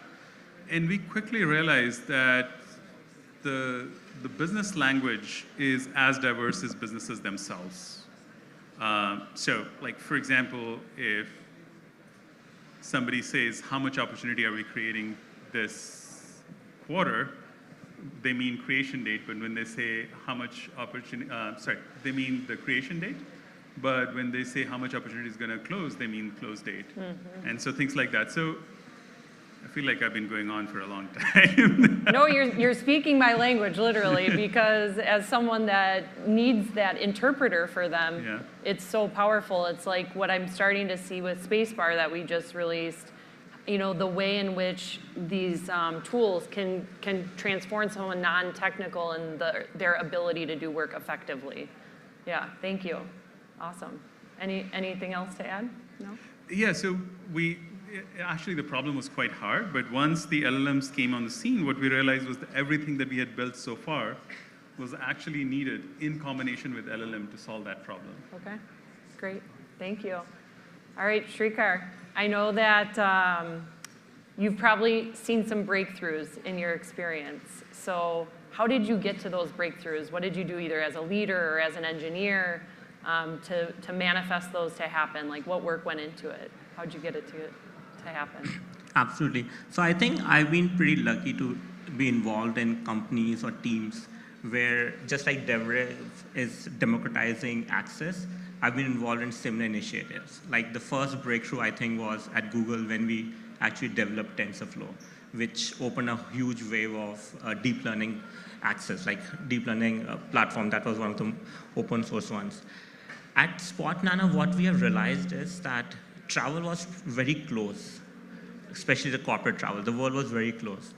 And we opened it up, right? And the leveraging AI and analytics is just huge. So for example, we do corporate travel. That's one of our verticals. And so companies are spending billions and $100 million in travel. Yet they don't know that if they want to make corporate policy, what rate per night they want to keep for hotels per city, right? It's just static. VP or above can travel business class, rest economy. It's mostly static rules. But say you are in an area where Super Bowl is, suddenly your hotel price is so high. Can you dynamically change the policy, right? So ingesting all that data, not just that data, the weather reports, the events, we have been able to make these dynamic, where companies can, they no longer have to put static rules, but they can really say, hey, let the system play. Other sort of it comes in savings, where we are, hey, if we suggest you these insights, you can change the policy and this will lead to 10% saving. And if your travel budget, for example, Amazon is $1 billion, 10% amounts to $100 million of savings, right? So that's the usage on the corporate side. Yeah. But now airlines are super interested because they want to know, hey, at 9 o'clock, United wants to know 9 o'clock flight, why are people taking American Airlines? Is it because of pricing? Can we do dynamic pricing? Until now, they have not been able to do because there's a lot of middlemen involved getting United Airlines data to the travelers. And given we have done direct connects with the airlines, it's again, now airlines can directly talk to travelers. And so they can now, that's what democratizing means, that you have built a platform just like DevRev, where all your PLGs are coming and people are developing. Like it's sort of a marketplace, right? It's what you guys have developed. So it's similarly like, can we create that marketplace where suppliers and corporates and agencies can work together, get access to that data, the travel data, and build on top of it. So we have seen tremendous breakthrough, like in my experience, both developing the tools and now leveraging it on the other side and making it accessible to everyone. Is there something you feel like you did with the team or yourself even as an engineer when you were in that type of role that allowed you to have that breakthrough or have that realization that this was a really impactful way to present information? Yeah, I think to me, again, a lot of luck involved, just the fortune to be involved with great people.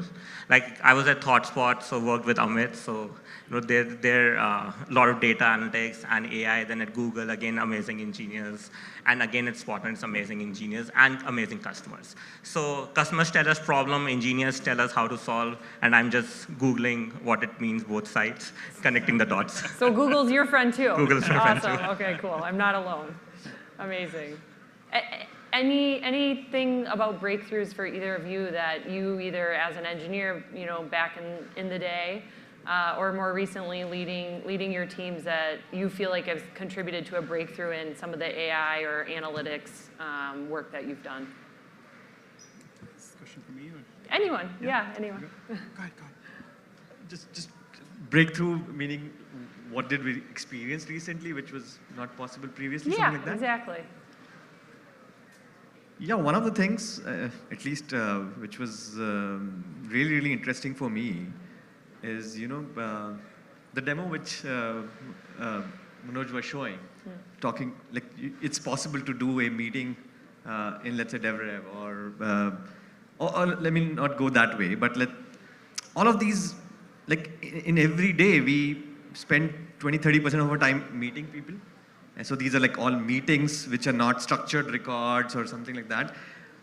The first time I saw a meeting getting recorded, transcribed, speaker diarized, and then putting into an LLM and then asking LLM, okay, summarize this for me. Do you think customer will buy it? What do you think the tone of the meeting was? And answers were like amazingly accurate. And I was like, what's going on here, right? Like this particular piece of software is basically trained to guess the next word, but there is some magic going on here, right? Because I think it's trained on human, it's trained on internet, so it's trained on human emotions and whatnot. So I really still don't understand what's going on in there, but that was magic for me. Yeah. Right? And I think there is a lot of power there. We do a lot of communication which is not structured, and if LLMs can help that structure that now, or like AI can help structure that, that is real effortless. Definitely. Yeah, I think, Shrikar, you have thousands of travel agents, right, that are working with travelers, and maybe talk about how you're enabling them and how things are going to transform or have breakthroughs for their daily lives, like their jobs. Yeah, absolutely. So I think most of the people here have faced problems while traveling, like flight got canceled, like disruptions and stuff like that. And I'm sure almost everyone has spent hours talking to agents, trying to get the next flight, next ticket and all. And so what we have realized is, like through data, that almost 80% of why people chat or call or email can be automated, right? People are calling, hey, is my TSA pre-number there? Is my vegetarian meal on file or not?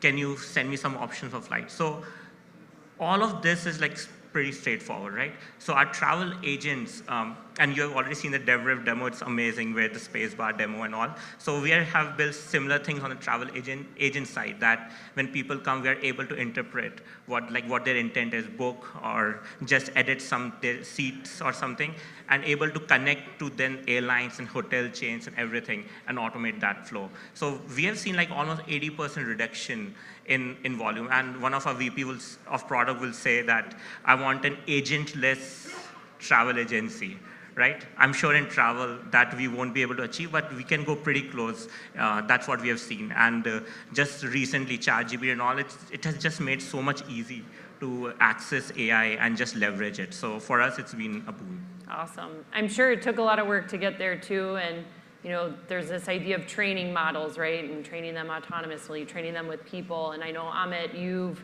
had a lot of experience with like multilingual complexities as well. Maybe talk to us a little bit about how do you decide when to use a human, when to use a different way to train the model and work through some of those tough challenges.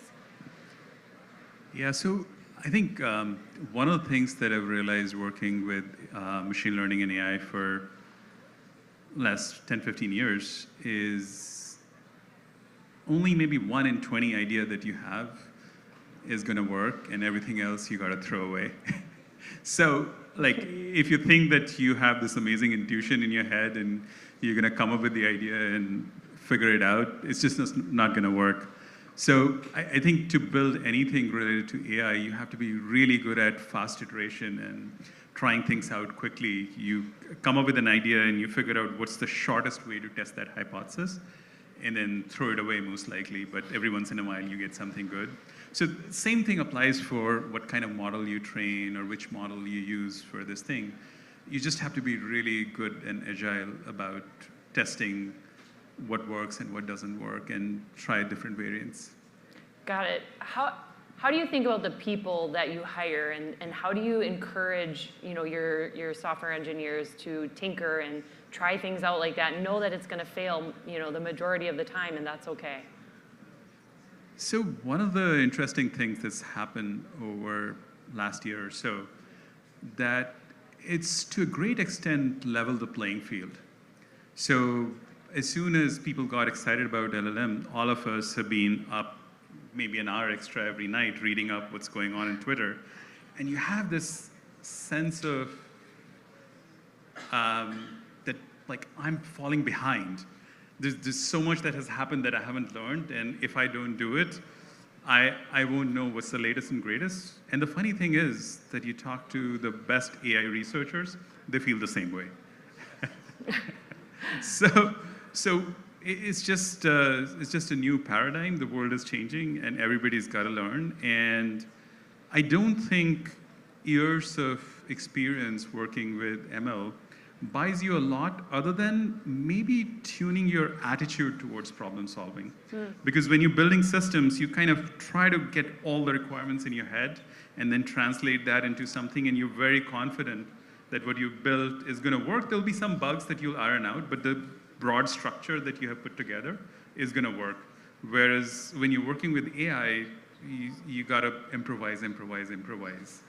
And so if any of you were giving advice to your younger engineering self and you were starting today, what would you tell yourself to do differently with that in mind, right? Of this difference in the world of AI and wanting everyone to really embrace this new way of thinking? I would so there is kind of a trade-off between how much you explore and how much you exploit based on what you have learned so far. And different problems require different trade-offs. You just got to move a lot towards exploration and less towards exploiting what you already know. Okay, great. Yeah, for me, it would be mostly buy Bitcoins and Tesla stocks and invest early in DevRev.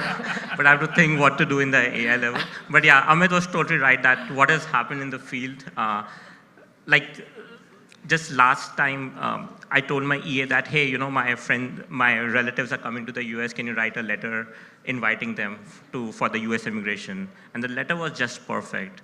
And then I could feel that, I know the ChatGPT has written this letter. So I think just ChatGPT and all have made AI so accessible, so sexy. For us, it's mostly bottoms of innovation. As long as the culture of the company, at least for us, is open enough for bottoms-up innovation, your smart engineers will play with it. Like they've figured out how to write tests using AI, how to code using AI, how to parse fare rules, airline fare rules and penalty using AI, how to parse hotel description and make it more readable. So for us, they already presented to us that, hey, this is what we have done, do you approve it? So as long as you have that culture, in today's world, a lot of people will just come. That engineers will just play with it. I've noticed it too. One, I've started using ChatGPT to plan my travel, which has been great. And two, I've had applicants write essays, and you just know it's so perfect, right? It's amazing. Everyone needs to embrace this idea of accessible generative AI. So with that in mind, I want closing words from each of you. What are you most excited about with this intersection of AI and analytics, and that you hope to see happen in the next decade of your AI careers? I'll go first. I mean, not exactly analytics, but I'll just say, I want to see more and more AI get applied on media, basically, right? I think media is the area where I think right now it's all happening on LLMs, but media is still, LLMs are not thinking video yet. The token is still the word, basically, or the next word. Can they think next frame, right, in the video? I'm excited about that. Great. Yeah, for me, I think we still are working in Spot on the travel platform side. So what I'm excited is first, get myself more and more educated, because the field of AI is progressing at a much faster rate that I can consume. So surrounding myself with the DevRev folks, I'll go to their booth later and figure out how they did a lot of cool stuff. But yeah, just be on top of it and just figuring out how do we connect the applications to business use case, because that I feel makes it more relevant, and that's where the magic happens. So I think that's what I'm excited about. Absolutely. Thank you. Yeah. So I was listening to Scott chatting with Dheeraj earlier, and I was thinking, really what's going to happen with all the innovation in AI in the space is that we'll have zero excuse to be stuck in the rut that we often find ourselves. Because wherever you are in the rut, AI is going to automate that. And so I think it will make us a lot more authentic. Instead of having an excuse that my mind is somewhere else because I just have to, will go away, and we'll all be free to have much more authentic interactions. Absolutely. Embrace that creativity, right? Yeah. Excellent. Thank you so much for your time. Appreciate you all joining the panel today. Thank you. Thank you. How about a big hand for Molly, for Shikhar, Hari, and Amit? Let them hear it. Congratulations. Are you enjoying the information? This is great stuff. Who's excited to be here? Who's excited? We're going to eat, we're going to drink, we're going to learn, we're going to be fed our minds first. You're going to win some things. Who wants to win? You want to win a ring? We're not giving away any more rings. We already did that. But we have other great gifts. So now what we have is the opportunity to bring, we've brought so many different perspectives. As Dheeraj said this morning, make DevRev the United Club. And we're bringing in now the top people in the world from the journalism standpoint, from the venture capital standpoint, and also from education and medical. So please help us welcome for our next section. We have first our moderator, who is the West Coast correspondent for the Sunday Times. Please help me welcome Danny Fortson.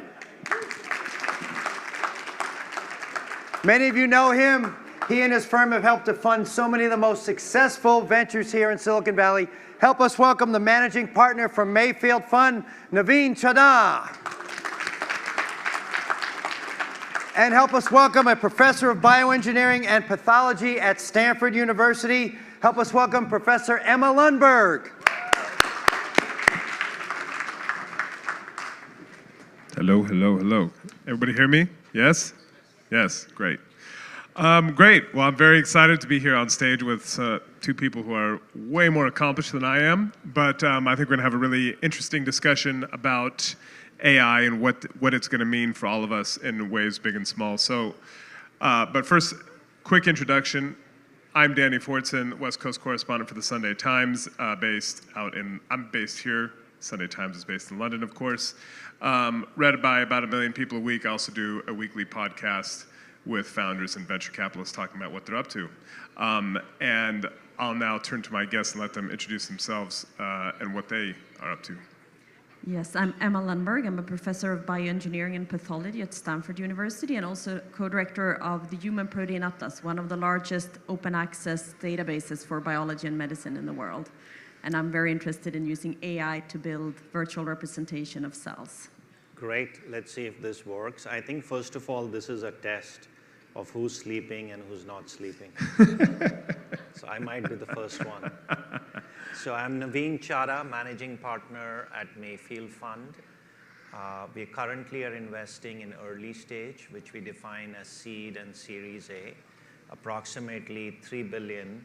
And since it's all about AI, I would say probably at least 50% of our dollars at the early stage are going to go into this field, and very, very bullish about what the opportunities ahead of us lie. Great. Well, so the first question, let's level set. It's called conscious AI. I don't know what that means. So if you guys could both just take on that question, whoever wants to go first, when you think about this moment we're in with AI and the swirl of new companies being funded, the technology being rolled out in all these interesting ways, what does conscious AI mean to you? You want to go? Should I go? Absolutely. So this is the first thing, right? Pass the hard questions to your friend. So as far as I'm concerned, very, very conscious AI is very, very close to my heart, as is conscious technology. So as we look at AI, we are investing in companies which we believe are going to elevate humans to superhumans. We're not interested in companies that are going to reduce jobs. We want them to increase jobs. And we think finally man and machine, man and bots will work together, where AI plus humans will be teammates, and AI plus human will be human squared. And I will end by saying this world is all about capitalism. It's about venture capital. It's about startups. My plea to everybody in the audience is, hey, let's not just do well financially. Can we do well and good for the world? And that, to me, is the opportunity which is once in a lifetime to do responsible AI, to do conscious AI, and make it a reality rather than a buzzy, feel-good thing. So that's what it means to me. So substance, not a bumper sticker. Absolutely. And do it from the heart, right? Like, do everything. It's a very good answer, and I agree with a lot of it. So for me, in the biomedical domain, conscious AI means that we want to develop AI models that are conscious of the diversity among humans, for example, that are not too biased by the bias that we already have in the databases of biological data, because biological measurements are still expensive and they're very unequally distributed all over the world. So I think we have to be very aware of that because we also want to do good, and we want to make sure that the models are conscious of this and that we are conscious of all the biases that might be enforced by models, and we want to make sure that they're not. So amid the swirl of all of this technology and all the different ways it can be applied, I'd love to understand in your world what that looks like on the ground. So if we go back to, say, from the Human Genome Project up through CRISPR to today, where does this sit and what is it going to allow you to do that you weren't able to do before? Yeah, so maybe hopefully all of you remembers when Bill Clinton announced that the human genome was sequenced more than 20 years ago, and it was going to be a great leap for humanity, and it has been a revolution for bioscience, but I think we still have that leap to make, and I think that AI can maybe help us to do that. So I think of the genome as the parts lists, and then there's been a lot of development on these high throughput data measurement technologies, and there's lots of public databases that are basically inventories of this parts list. So we have the same genome in all our cells, but depending on which genes are expressed in the cells, a liver cell is a liver cell, and a brain cell is a brain cell. So now we have inventories of this as well, but what we don't have is a model for how those pieces assemble to form the cell, which is a functional unit. It's the unit that underpins life, basically. It's like a car, it's a machine, and we don't know how that machine works. And I think that with AI, we're starting to have the tools that we can actually capture this system and all the emergent properties therein, and maybe understand and model how cells work. So when I dream big, I think, like, imagine if we would have virtual cell models that can predict how you would respond to a drug or your tumor would respond to a drug before exposing you to a drug. And maybe we can build such models by a blood draw or something. This is way, way off for the future, but I think that we can start to dream about such things now. It's great. So the idea of, this LLMs that can, for example, write a Seinfeld episode could, in this context, recreate a cell or predict how a drug might interact with my biology on a fundamental level. Yeah, for example, so what my lab is doing, we're very interested in, genes, it's sequences basically. We have large language models, they can embed text. And when we measure cells, we call it phenotype. So we look at cells in microscopes, or you go to the doctor, they take a biopsy and they look at it on the microscope, or you do imaging at the doctor. So a lot of the phenotypic measurements that we have are images. And now there's these models, like stable diffusion models. You can go from text to image. So we're, for example, trying to build models that makes it possible to input a sequence for a protein and get an image for what that protein would look like in a certain cell type, for example, so that we can understand the function and maybe understand how mutations would give rise to dysfunction of that protein. So it's really giving us the tools to basically transition between genotype and phenotype, which is to some extent the holy grail of biology. So I'm very excited about the future. This reminds me of the William Gibson quote, the future is here, it's just not evenly distributed. It's really incredible. Stepping back, you see the entire universe of opportunities. I'm sure you have a lot of people coming through Mayfield's door with lots of different ideas of how to apply generative AI to different industries. Are there areas in particular that you find that are most verdant or exciting, or what's really getting you out of bed in the morning? Yeah, so I would say there's clearly many, many areas, and this wave is probably going to be bigger than even the web, cloud, and the mobile age, because first time, if you look at the PC era, the web era, the mobile era, it was a user interface. And now what ChatGPT has shown us, it's not only the user interface, the human-computer interaction, that's going to change, but for the first time, technology will be doing cognitive tasks, which it wasn't doing before.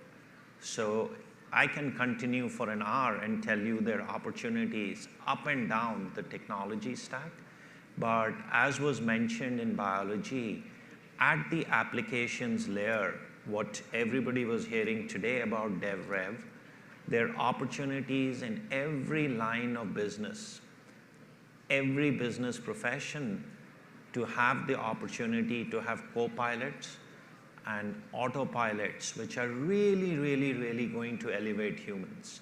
And I can go on, whether it's marketing, sales, legal, development, DevOps, IT ops, it's not going to finish, right? Like 100 billion people are working in this country, and it's going to affect everybody, if you will.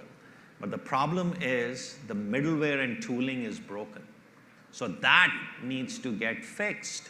And we need entrepreneurs who understand these spaces to first start with the picks and shovels problem, fix the underlying infrastructure, fix the developer tools, fix the middleware, fix the infrastructure, and then amazing applications are going to come up, which will be effortless. They'll have great UI, they'll have great UX, they'll have great design, and they're going to challenge the conventional stuff, which is all 15, 20 years old. The only thing I would caution is in the infrastructure space, which is capital intensive, to go compete with NVIDIAs of the world and to go compete with the cloud providers, that's not going to be easy. And the main reason is the amount of capital in a commodity business where people control the sockets. So some things are red. And this time the incumbents are not far behind. You look at Microsoft, what they've done with OpenAI, what Google is doing, what Amazon is doing, what NVIDIA is doing, what Apple, Facebook are doing. So you need to pick in life where you're going to become the best. And that's where, as a VC, having pattern recognition for over 50 years, we are prioritizing what's a green area to go after, what's a red area. And in yellow, you decide depending upon how the weather is, how the temperature is, whether it's morning, whether it's afternoon. But there's a lot of greenfield opportunities in this area, and a lot of economic value is going to get created. A lot of new jobs are going to get created. And I think sky is the limit on what we can do. So very, very bullish on what this opportunity is, but entrepreneurs need to be careful. They just can't paint AI and assume they're going to get funded. Right? You can't put .ai at the end and then go out with a new deck. That doesn't work, right? Like solve real problems. At the end, humans are thrown so many things. If they have pain, sell them Advil. Don't come tell me I have vitamin Z, E, F. I don't need it, right? I have a painkiller. Either sell me an Advil or sell me an Excedrin. So as long as these solutions are real, which help solve real problems and can increase my ROI, time to value, and I'm sure this whole day we have been thinking about what the founders sitting here have been talking about. It's real, right? Like no more evangelistic selling, no more vitamin selling. Let's get to brass tactics, sell real stuff. So one of the ways it's kind of, I've been thinking about this, and I'd love to get your guys' reaction, especially because what we're talking about here is rebuilding layers of infrastructure, building new layers of infrastructure in different industries. And it seems to me at the core, what we're talking about is the human operating system being language. And now computers have kind of figured that out. And that is the big unlock. Is that? It's the HCI, the NLP. Right. Is that a good way to think about this, because it just opens up this, you know, when you had Vinod earlier talking about 1 billion software developers, because you can just tell a computer and it understands. You don't have to learn Python or whatever. Go ahead. Yes, I think it's a good way to think about it. I also think about it as if we take AlphaFold and DeepMind as an example, right? They're actually democratizing access to a very expensive technology. It's hard to think of it that way, but maybe structural biology was limited to a few handful labs in the world. You need super expensive equipment to do that. But now, all of a sudden, when they've developed these predictive models that can fold proteins, it's 80% of all the labs in the world are doing structural biology now. So basically, they democratize the access to a very expensive technology. So I hope that in my world, like the language, I hope that AI will also help out to democratize the access to these expensive technologies that are maybe often seen here, but in other parts of the world, you don't see them as often. I think that can change innovation and who's innovating and who's owning the scientific questions. And I really hope that it can shake up the playing field a bit. Yeah, I think I tend to agree, but there are some nuances, and I'm pretty sure we'll drill into depending upon how much time we have. But it's a great level playing field, and that's what entrepreneurs do well. They see around the edge. They're the first ones to go figure it out, and the big companies are still muddled. They're trying to figure out what's going to happen, but it's a huge inflection, so it's time to jump in. Can I add to that? So from the academic perspective, of course, I'm all for open science. I'm all for open source. So I'm, of course, afraid that, everything will be kept proprietary and we won't be able to work collaboratively. So I would really love to see like a well-functioning ecosystem where both startups, big companies, academic scientists can really work together, because there's so many things to do in this space. So I really hope that we solve that problem as well. It will happen, right? Like if you look at, there will be some things which will be closed source, but open source has eaten many, many industries, and it will happen again, but there will be certain things where being closed makes sense, right? But I think closed and open has to coexist, but for research, new solutions to emerge, what's happening with Llama 2, what's happening with Palm, we have to encourage those things to get out there, because otherwise monopolies and duopolies get formed, which is not good. And I'm curious how you guys both approach this, because even AI in these strange times in which we live have been drawn into the culture wars of we need to slow down, no, we need to go fast, we need to be open, we need to be closed, we need to be responsible, no, let's just let it rip, etc. I'd love to hear from you, Naveen, and you, Emma, in terms of if you think about this at all in terms of things like data privacy and data access and where you're getting information. How do you advise, Naveen, founders, because it's right at the beginning that it really matters, right, when you're setting a culture? Yep. And how do you what is your advice to them as they're trying to set these companies up and establish their approaches? So we actually have a people-first framework for investing in AI. That's gotten a lot of traction, not on your publication. I will name another one. Don't name it, just kidding. I know, right? Like otherwise, I don't know how I'll get to my car. So, like you're taller. So I think there are 5 things I would say, and Dheeraj was very helpful in helping brainstorm and come up with these. I think first and foremost, it starts with mission and values and what's the culture of an organization you're building. If your whole aim is you want to be a coin flipper, not invest in humans, you're not going to build a long-term company. The second thing is you need to really understand Gen AI, be able to spell it, have the right people in your founding DNA. Because everybody claims, hey, I'm a Gen AI company, and you ask them, hey, what does that mean? I'll look up and get back to you. The third thing is models, hundreds of billions of parameters, 10s, 20s, trillions one day. You need to rely upon model trust and safety. They can hallucinate, right? That's why it's very important to put some guardrails and training around them. I think data privacy, data controls is very important. Humans can forget. We get overloaded. You train a model, it never finishes the stuff. And then finally, we need to remember, is your aim to get people out of jobs or to let them do things that weren't possible before? And whenever VCs invest in companies which cut costs, it goes to zero. Everybody loses money. We're in the IP business where companies need to have 80, 90% margin. So if AI can be used to solve problems that humans couldn't solve before, and AI plus human as teammates go solve things which weren't possible before, more money.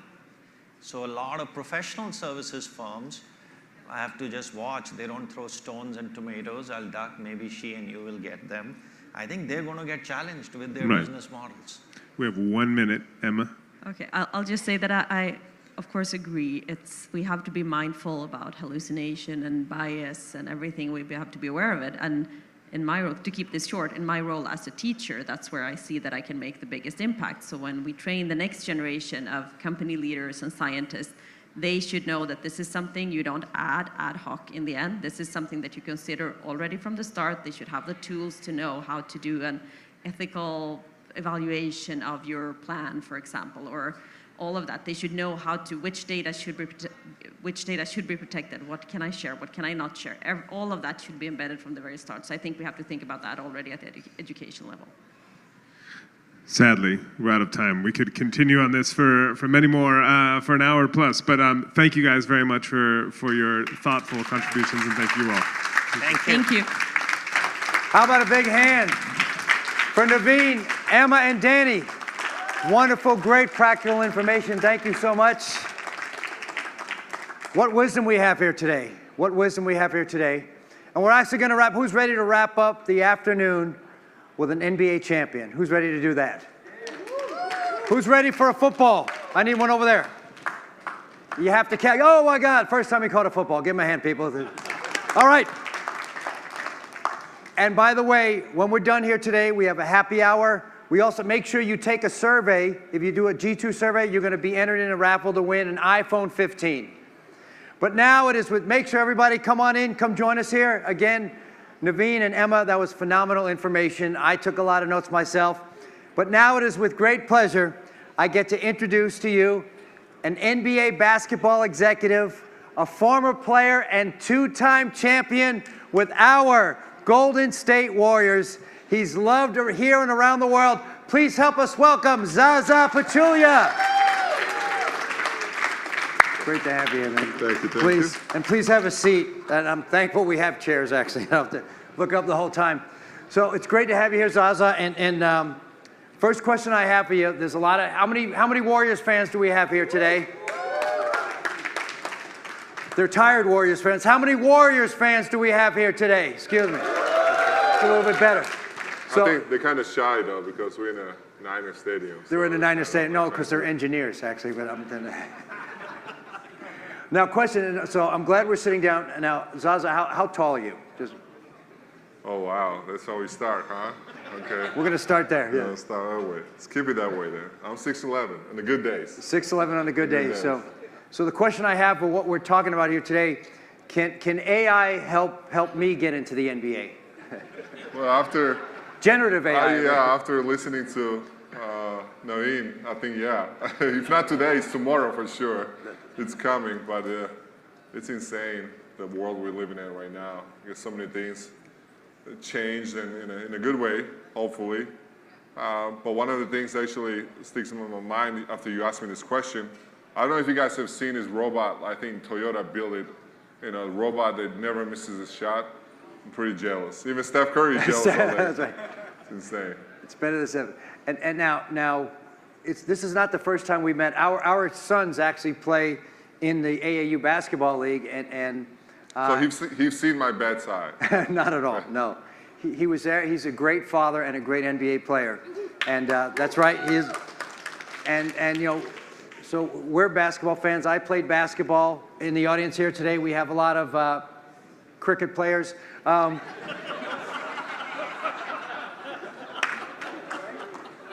I'll wait. You're Okay. in trouble. You're in trouble. So my son's 17, and how old were you when you first started in the NBA? And maybe talk about that journey and how it felt to be in it. Yeah, everything happened pretty early in my life, in my career. Actually, I was 16 years old when I started playing professional basketball. 16. Overseas in Europe, playing for one of the best European clubs in Turkey, in Istanbul, called Ülker. And I was 19 years old when I got drafted, so a journey of NBA started when I was 19. So it's pretty early. How was your mindset as a teenager playing in literally on the world stage with everybody looking at you? As a kid growing up, you always dream about it, right? And that dream is so real. I mean, right now you hear so many people talking about dream big, right? So without that, I just cannot imagine this journey to end up the way it did. 16 years and experiencing 2 championships for an amazing team with amazing teammates I had throughout my 16-year career. And that dream actually helps you to get up early every single day and do something unique, something you love. You go out there in the gym, spend hours and hours, even though it hurts, it's hard. Sometimes things doesn't go your way, but you stay with it. Sometimes people doubt you. Sometimes you lose. You know, Right. sometimes you're not playing, but still stay after the game in the gym and continue to getting shots up and continue to get better. And we're not talking about just one day. We're talking about all your life, basically, right? And the biggest thing is like a clock. What does clock do? It's after it starts at 12 and goes around, goes back to 12, again, same thing over and over. So that's the kind of lifestyle, right? You know, of an athlete that plays in the highest level. And for some people, it's boring. But you know what? When they ask me after I decide to retire, you know, how you feel about it, and my answer was like, I'm not sad it's over. I'm just glad it happened. Right. And you know, if you take me back, I'm doing the same thing. Even though I know I missed a lot. I missed a lot of things. I missed a lot of fun things. I missed events like this. You know, maybe not necessarily talking about AI because it's new, relatively new, but there were other things actually were discussed and shared, right? You know, from amazing people, successful people, right, and from different industries. And I did miss that, but you know what?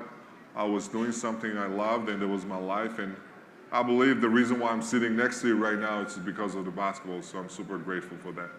That's awesome. I love that. I love hearing that. And what you shared is really the effort behind Effortless, right? So we see you on the court, you know, setting a pick. You know, I see the moving pick, but the ref didn't see it, right? Which is good. That's important, though. That's called art. That's called art, exactly, right? And not Patrick Beverly, where it's very obvious. And you see the moving pick, but there's so much effort. Like how many shots you take a day. We see Steph Curry, and you've had a chance to play with all the greats on the team. We see Steph take a smooth shot, hit 98%, whatever.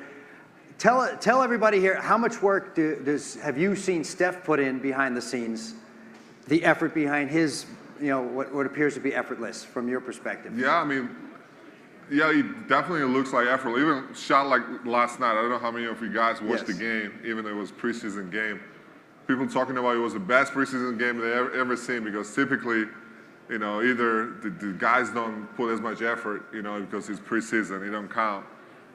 Or they don't play as many minutes, or they don't play to win. They're just trying to get in shape and get back in rhythm. But I think both teams, first of all, played to win, and both teams played their star players and the main guys, and they tried to win. And it ended up awesome game. And Steph's last shot actually the won-us game, right? In the end, and it was so effortless, right? But the crazy thing, I know Steph. Now, obviously when he first came in the league, I played against him, but we became teammates, and the teammates turned to the relationship and friendship. So I've been knowing this guy for a lot, since 2017. So it's been 6 years, right?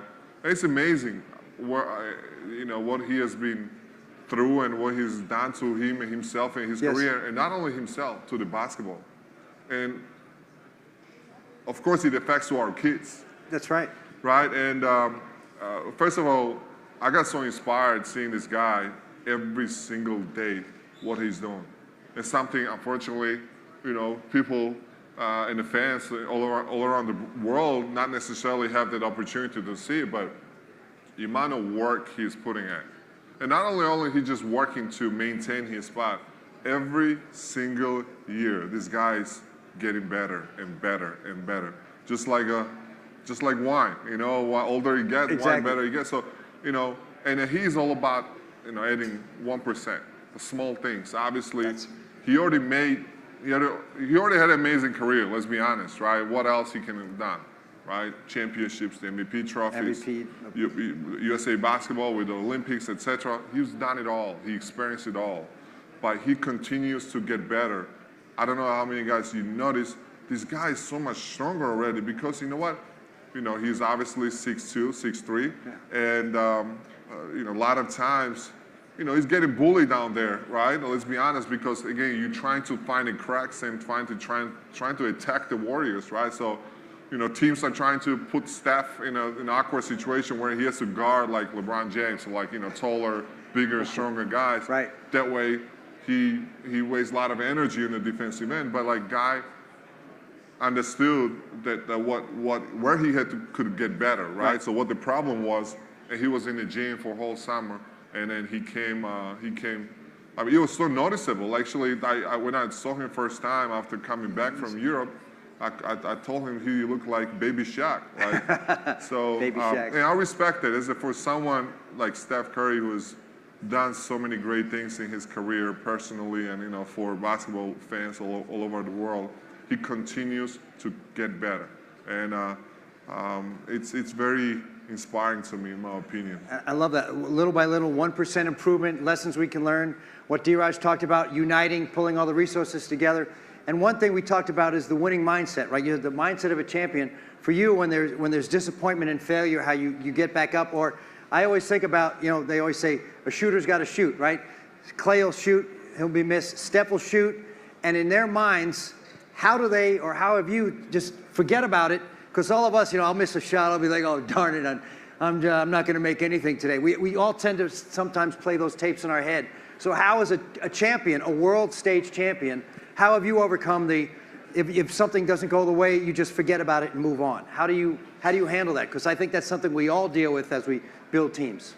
Absolutely. First of all, I gotta say, like, there's so much similarities between, you know, what athletes do on the, you know, either football stadium or the basketball court, it doesn't matter, and between that you guys are doing, and you know, with the business or entrepreneurship, there's so many similarities. Sometimes I feel like the only difference is what you guys wear versus like the uniform that, you know, the guys in sneakers they wear. So it's like that. One thing I learned, because I've never been a shooter, I can't call myself a shooter even though I'm from Europe and Europeans love to shoot, but like after I got to know the Steph and Clay, the Splash Brothers, like I say, you know what, they're the real shooters. But one thing I learned from that, you gotta have a short memory, and it doesn't matter, you know, what, you know, you are 0 for 9. Actually, first it was Clay when he told me, he said, I don't give a, he said, I'm shooting 10th one. If I'm 0 for 9, the 10th one is going out. Like, that was such an amazing, amazing way to respond, right? So when things doesn't go right, because both guys actually told me the same thing. They say, no one else in this world is practicing, is working as hard as I do. So if I'm 0 for 9, 0 for 10, I'm shooting another one because I believe in myself, I have faith, and you know what? That's what I've been doing. That's what I'm getting paid for, you know? So, you know, combination between the confidence, combination between being mentally tough, nothing to bother, and also, of course, the confidence comes from the teammates as well, from coaches, because, you know, he was such a threat. We all seen Steph's 62 points or, you know, Clay's 60-point game, right? I mean, that was not an accident. Now, you know, it happened for a reason, right? So also, we all want them to continue to shoot because they make us better, and our job is to make them better and to put them in a situation that way they're the best versions of themselves. I love it, and that's a great message, I think, for all of us here. It was, and I think about, like, again, what Dheeraj shared again about the United Club here today, the Warriors, and now you're near the front office, which is wonderful, which we're excited you're still here in the Bay Area, and we could still high-five as dads in the stands at local games for our kids. But it's an organization of so many different pieces, and it's a great team that works together and mindset. So maybe you could share a bit about the things of the Warriors organization, as all of us are part of an organization, that make them as great as they are, and maybe some of the mentors you have in there, and how a combination of mentors and that each person on the team has a role, the kind of things that kind of make it fun for you and that bring the success you have, and why you maybe even chose to stay with the Warriors, right? Because you could have gone somewhere else. Yeah, that's my favorite topic to talk about the Warriors, because there was a reason why I decided to be part of this organization, even though I played in Atlanta for 8 years, literally half of my career, so I was calling Atlanta home. And so now it's funny, now you're from Georgia, And when people, now, you all know with the country of Georgia, and how many times do people say, did you grow up near Atlanta? Oh, gosh. If you give me the $100 each time I heard that message, like I would be the wealthiest guy in the world. Yes. Yeah. People still, in 2023, is confused. Yeah, you know, your state accent of doesn't Georgia. sound like you're from the South. That's right. Thank you. I'll take it as a compliment. But regarding... Sorry for the Southern people, but that's why I'm from New York. It's good. You know, the one thing what makes Warriors organization is so unique and so noticeable and is people. You know, people, and starting with the ownership group with Joe Lacob and Peter Gruber, and obviously all the leaders of the organization. With Rick Welts, who was our president and COO for 10 years, and now is Brandon Schneider. On the basketball side, we had Bob Myers, now Mike Dunleavy also, who's been with us. Steve Kerr, one of the best human beings, and of course, one and only Steph Curry. So you're talking about, this is amazing leadership right there. The guys who believe in values, who are on the same page, and who are all about the winning and doing the right things. So in talking about mentorship, I would like to share one of the cool stories that I had with that happened to me. When I joined the Warriors, I was already a 13-year-old vet, in NBA. Right. So suddenly my social media following just grew like tremendously, like it just skyrocketed. And then people start talking about, me and social media, just media. Not that I was playing for a different league. I was still playing in NBA. And no disrespect to other teams, but like let's be honest, like Warriors, especially when KD joined the team, it was totally different, right? So. Right. And by the way, we have the best team in the history of basketball, in my opinion, with Steph, Clay, KD, Draymond, and me on the center. Zaza. And I'm saying, like, there's no one can beat us unless we beat ourselves. No one. Right. And I mean this truly sincerely. Like, I just like looking at the, teams that year, I couldn't find one single team. And then I start going back, in early 2000s with the Spurs, right? And then I was trying to all the amazing teams with Chicago in 90s and Lakers and Celtics, but I'm going in past, right? So I said I want to keep it interesting here, and suddenly social media started too much negativity. And that really affected me a lot because you know what? We have an amazing team. And why fans are so negative, especially towards me, let's just wait, at least see. But we're winning. Like, we literally 10 in a row games. Like, I remember that. It's pretty hard to do, by the way. And suddenly Steve Kerr calls me after the practice. So he starts with an ice-breaking question and say, how you like California? Because first time in living here, right? So coming from Atlanta, and then I went to Texas. So I said, well, it's pretty cool. Weather is amazing. So I'm enjoying it. My family is getting adopted. And he goes you think a lot. And, because obviously we all scouted you throughout these years, right? So there's a reason why we want you here this year, because you're a perfect fit. I love where you play and I love how you play, but you're thinking a lot. And then I opened up because there was an icebreaking question. That's your coach, so it was such a authentic conversation. I opened up. I said, well, coach, I don't understand why there are people that doubting us, right? I mean, we are a great team, and why are they so negative towards us? And he asked me, I said, well, who's your coach? I said, well, you are. All right, and who are the assistant coaches? I said, that's a weird question, I said, I'm 30 plus years old. I think I'm smart enough, at least to know, who the assistant coach is. I said, well, I see Mike Brown, and, I see Ron Adams, and, all these guys. And I said, what about the teammates? I said, you really messing with me right now, right? I said, well, I see the staff and shooting over there. KD is getting his package, and Draymond is fighting against someone probably. I don't know, Clay is just being goofy. And I said, these guys are my teammates. And he goes, exactly, that's it. That's what matters, because nobody should not care what they say from outside.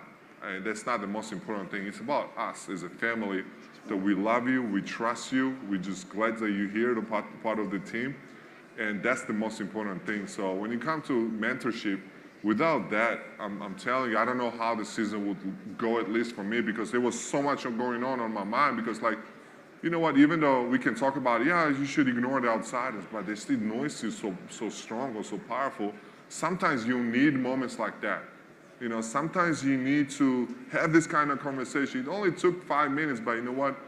Changed that year and probably changed the rest of my life, how I look at things, especially in this phone when you open one of the social media apps, right? So that's right. You know, and again, you know, how you go, and you know, there's a lot of entrepreneurs here. You know, you might be in the early stage, and probably people don't know you as much, and you're trying to showcase, you're trying to introduce what you have built so far or idea you have, and you go into, God, you're gonna raise a couple $1 million, and suddenly, Forbes writes the article, or Techstar writes an article, and people start recognizing you, and the higher you go, there's more noise around you. And I think we should remind ourselves, in stories like this always so helpful, where it's about your team, how your employees, how your customers really appreciate what you have done. And that's what Naveen said, right? So AI, exactly. It's not only about AI replacing the human beings. It's about us human beings.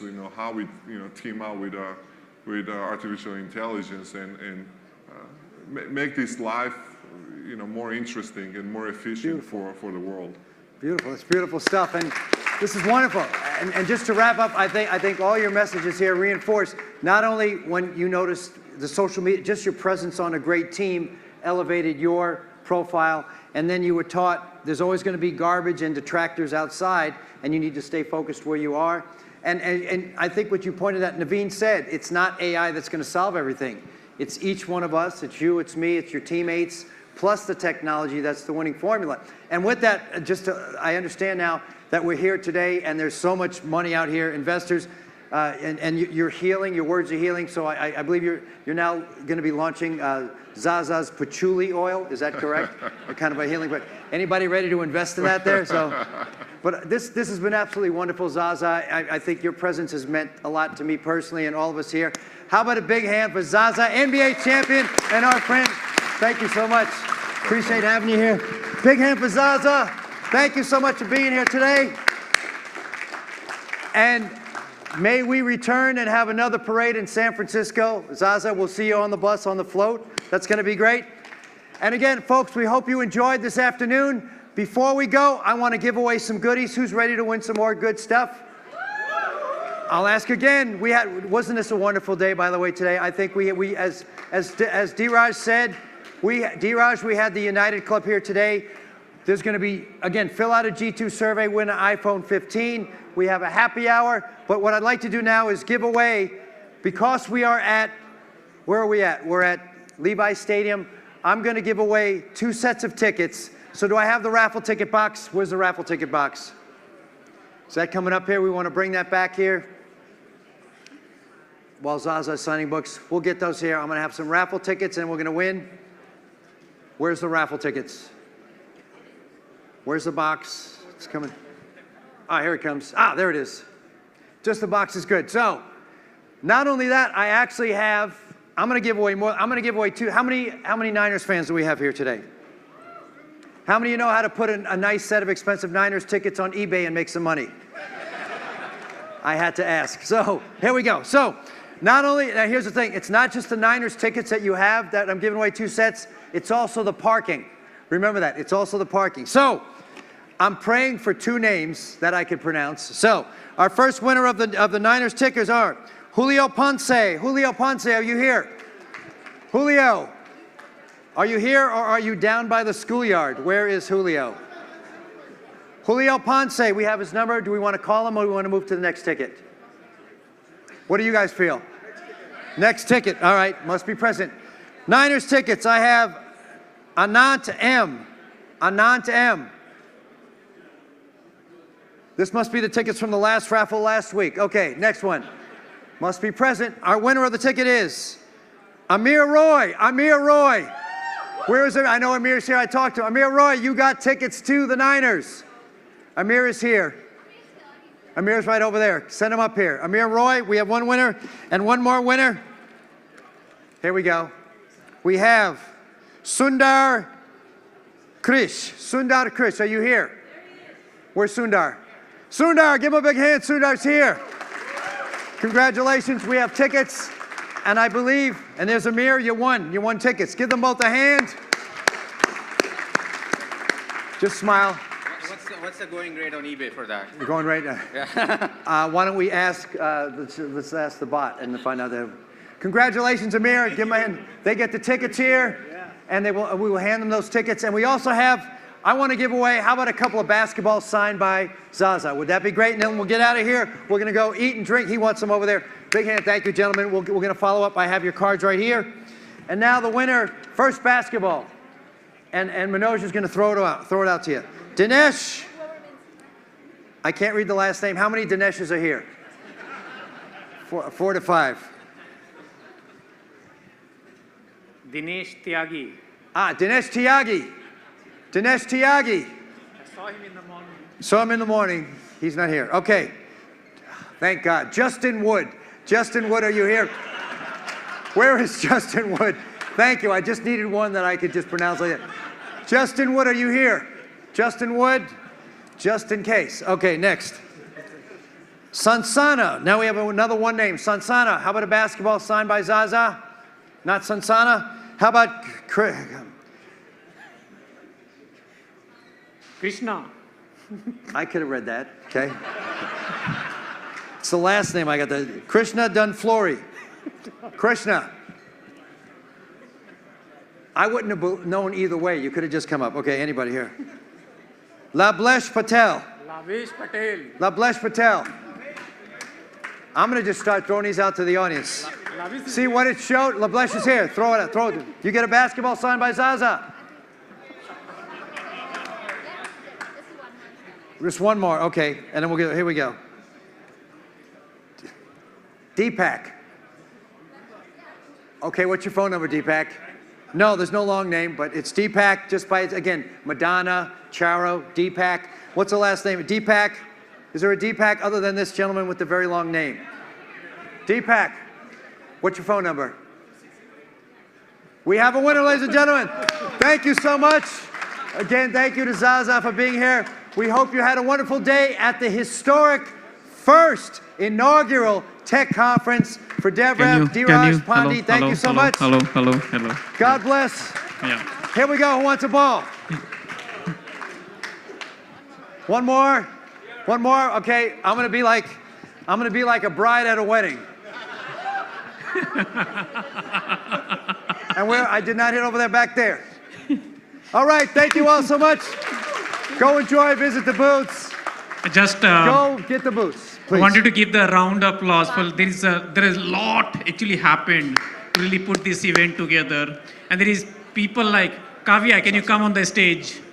She's our head of event. Good. See, you can't even imagine amount of time, amount of effort that it takes to really put something like this together. I know there is the back side that you see the huge amount of crew that actually brought this together. There is entire design team that sat together. There is obviously the head of marketing overall, like Bhavna, the leader that you heard, that sees here in the crowd.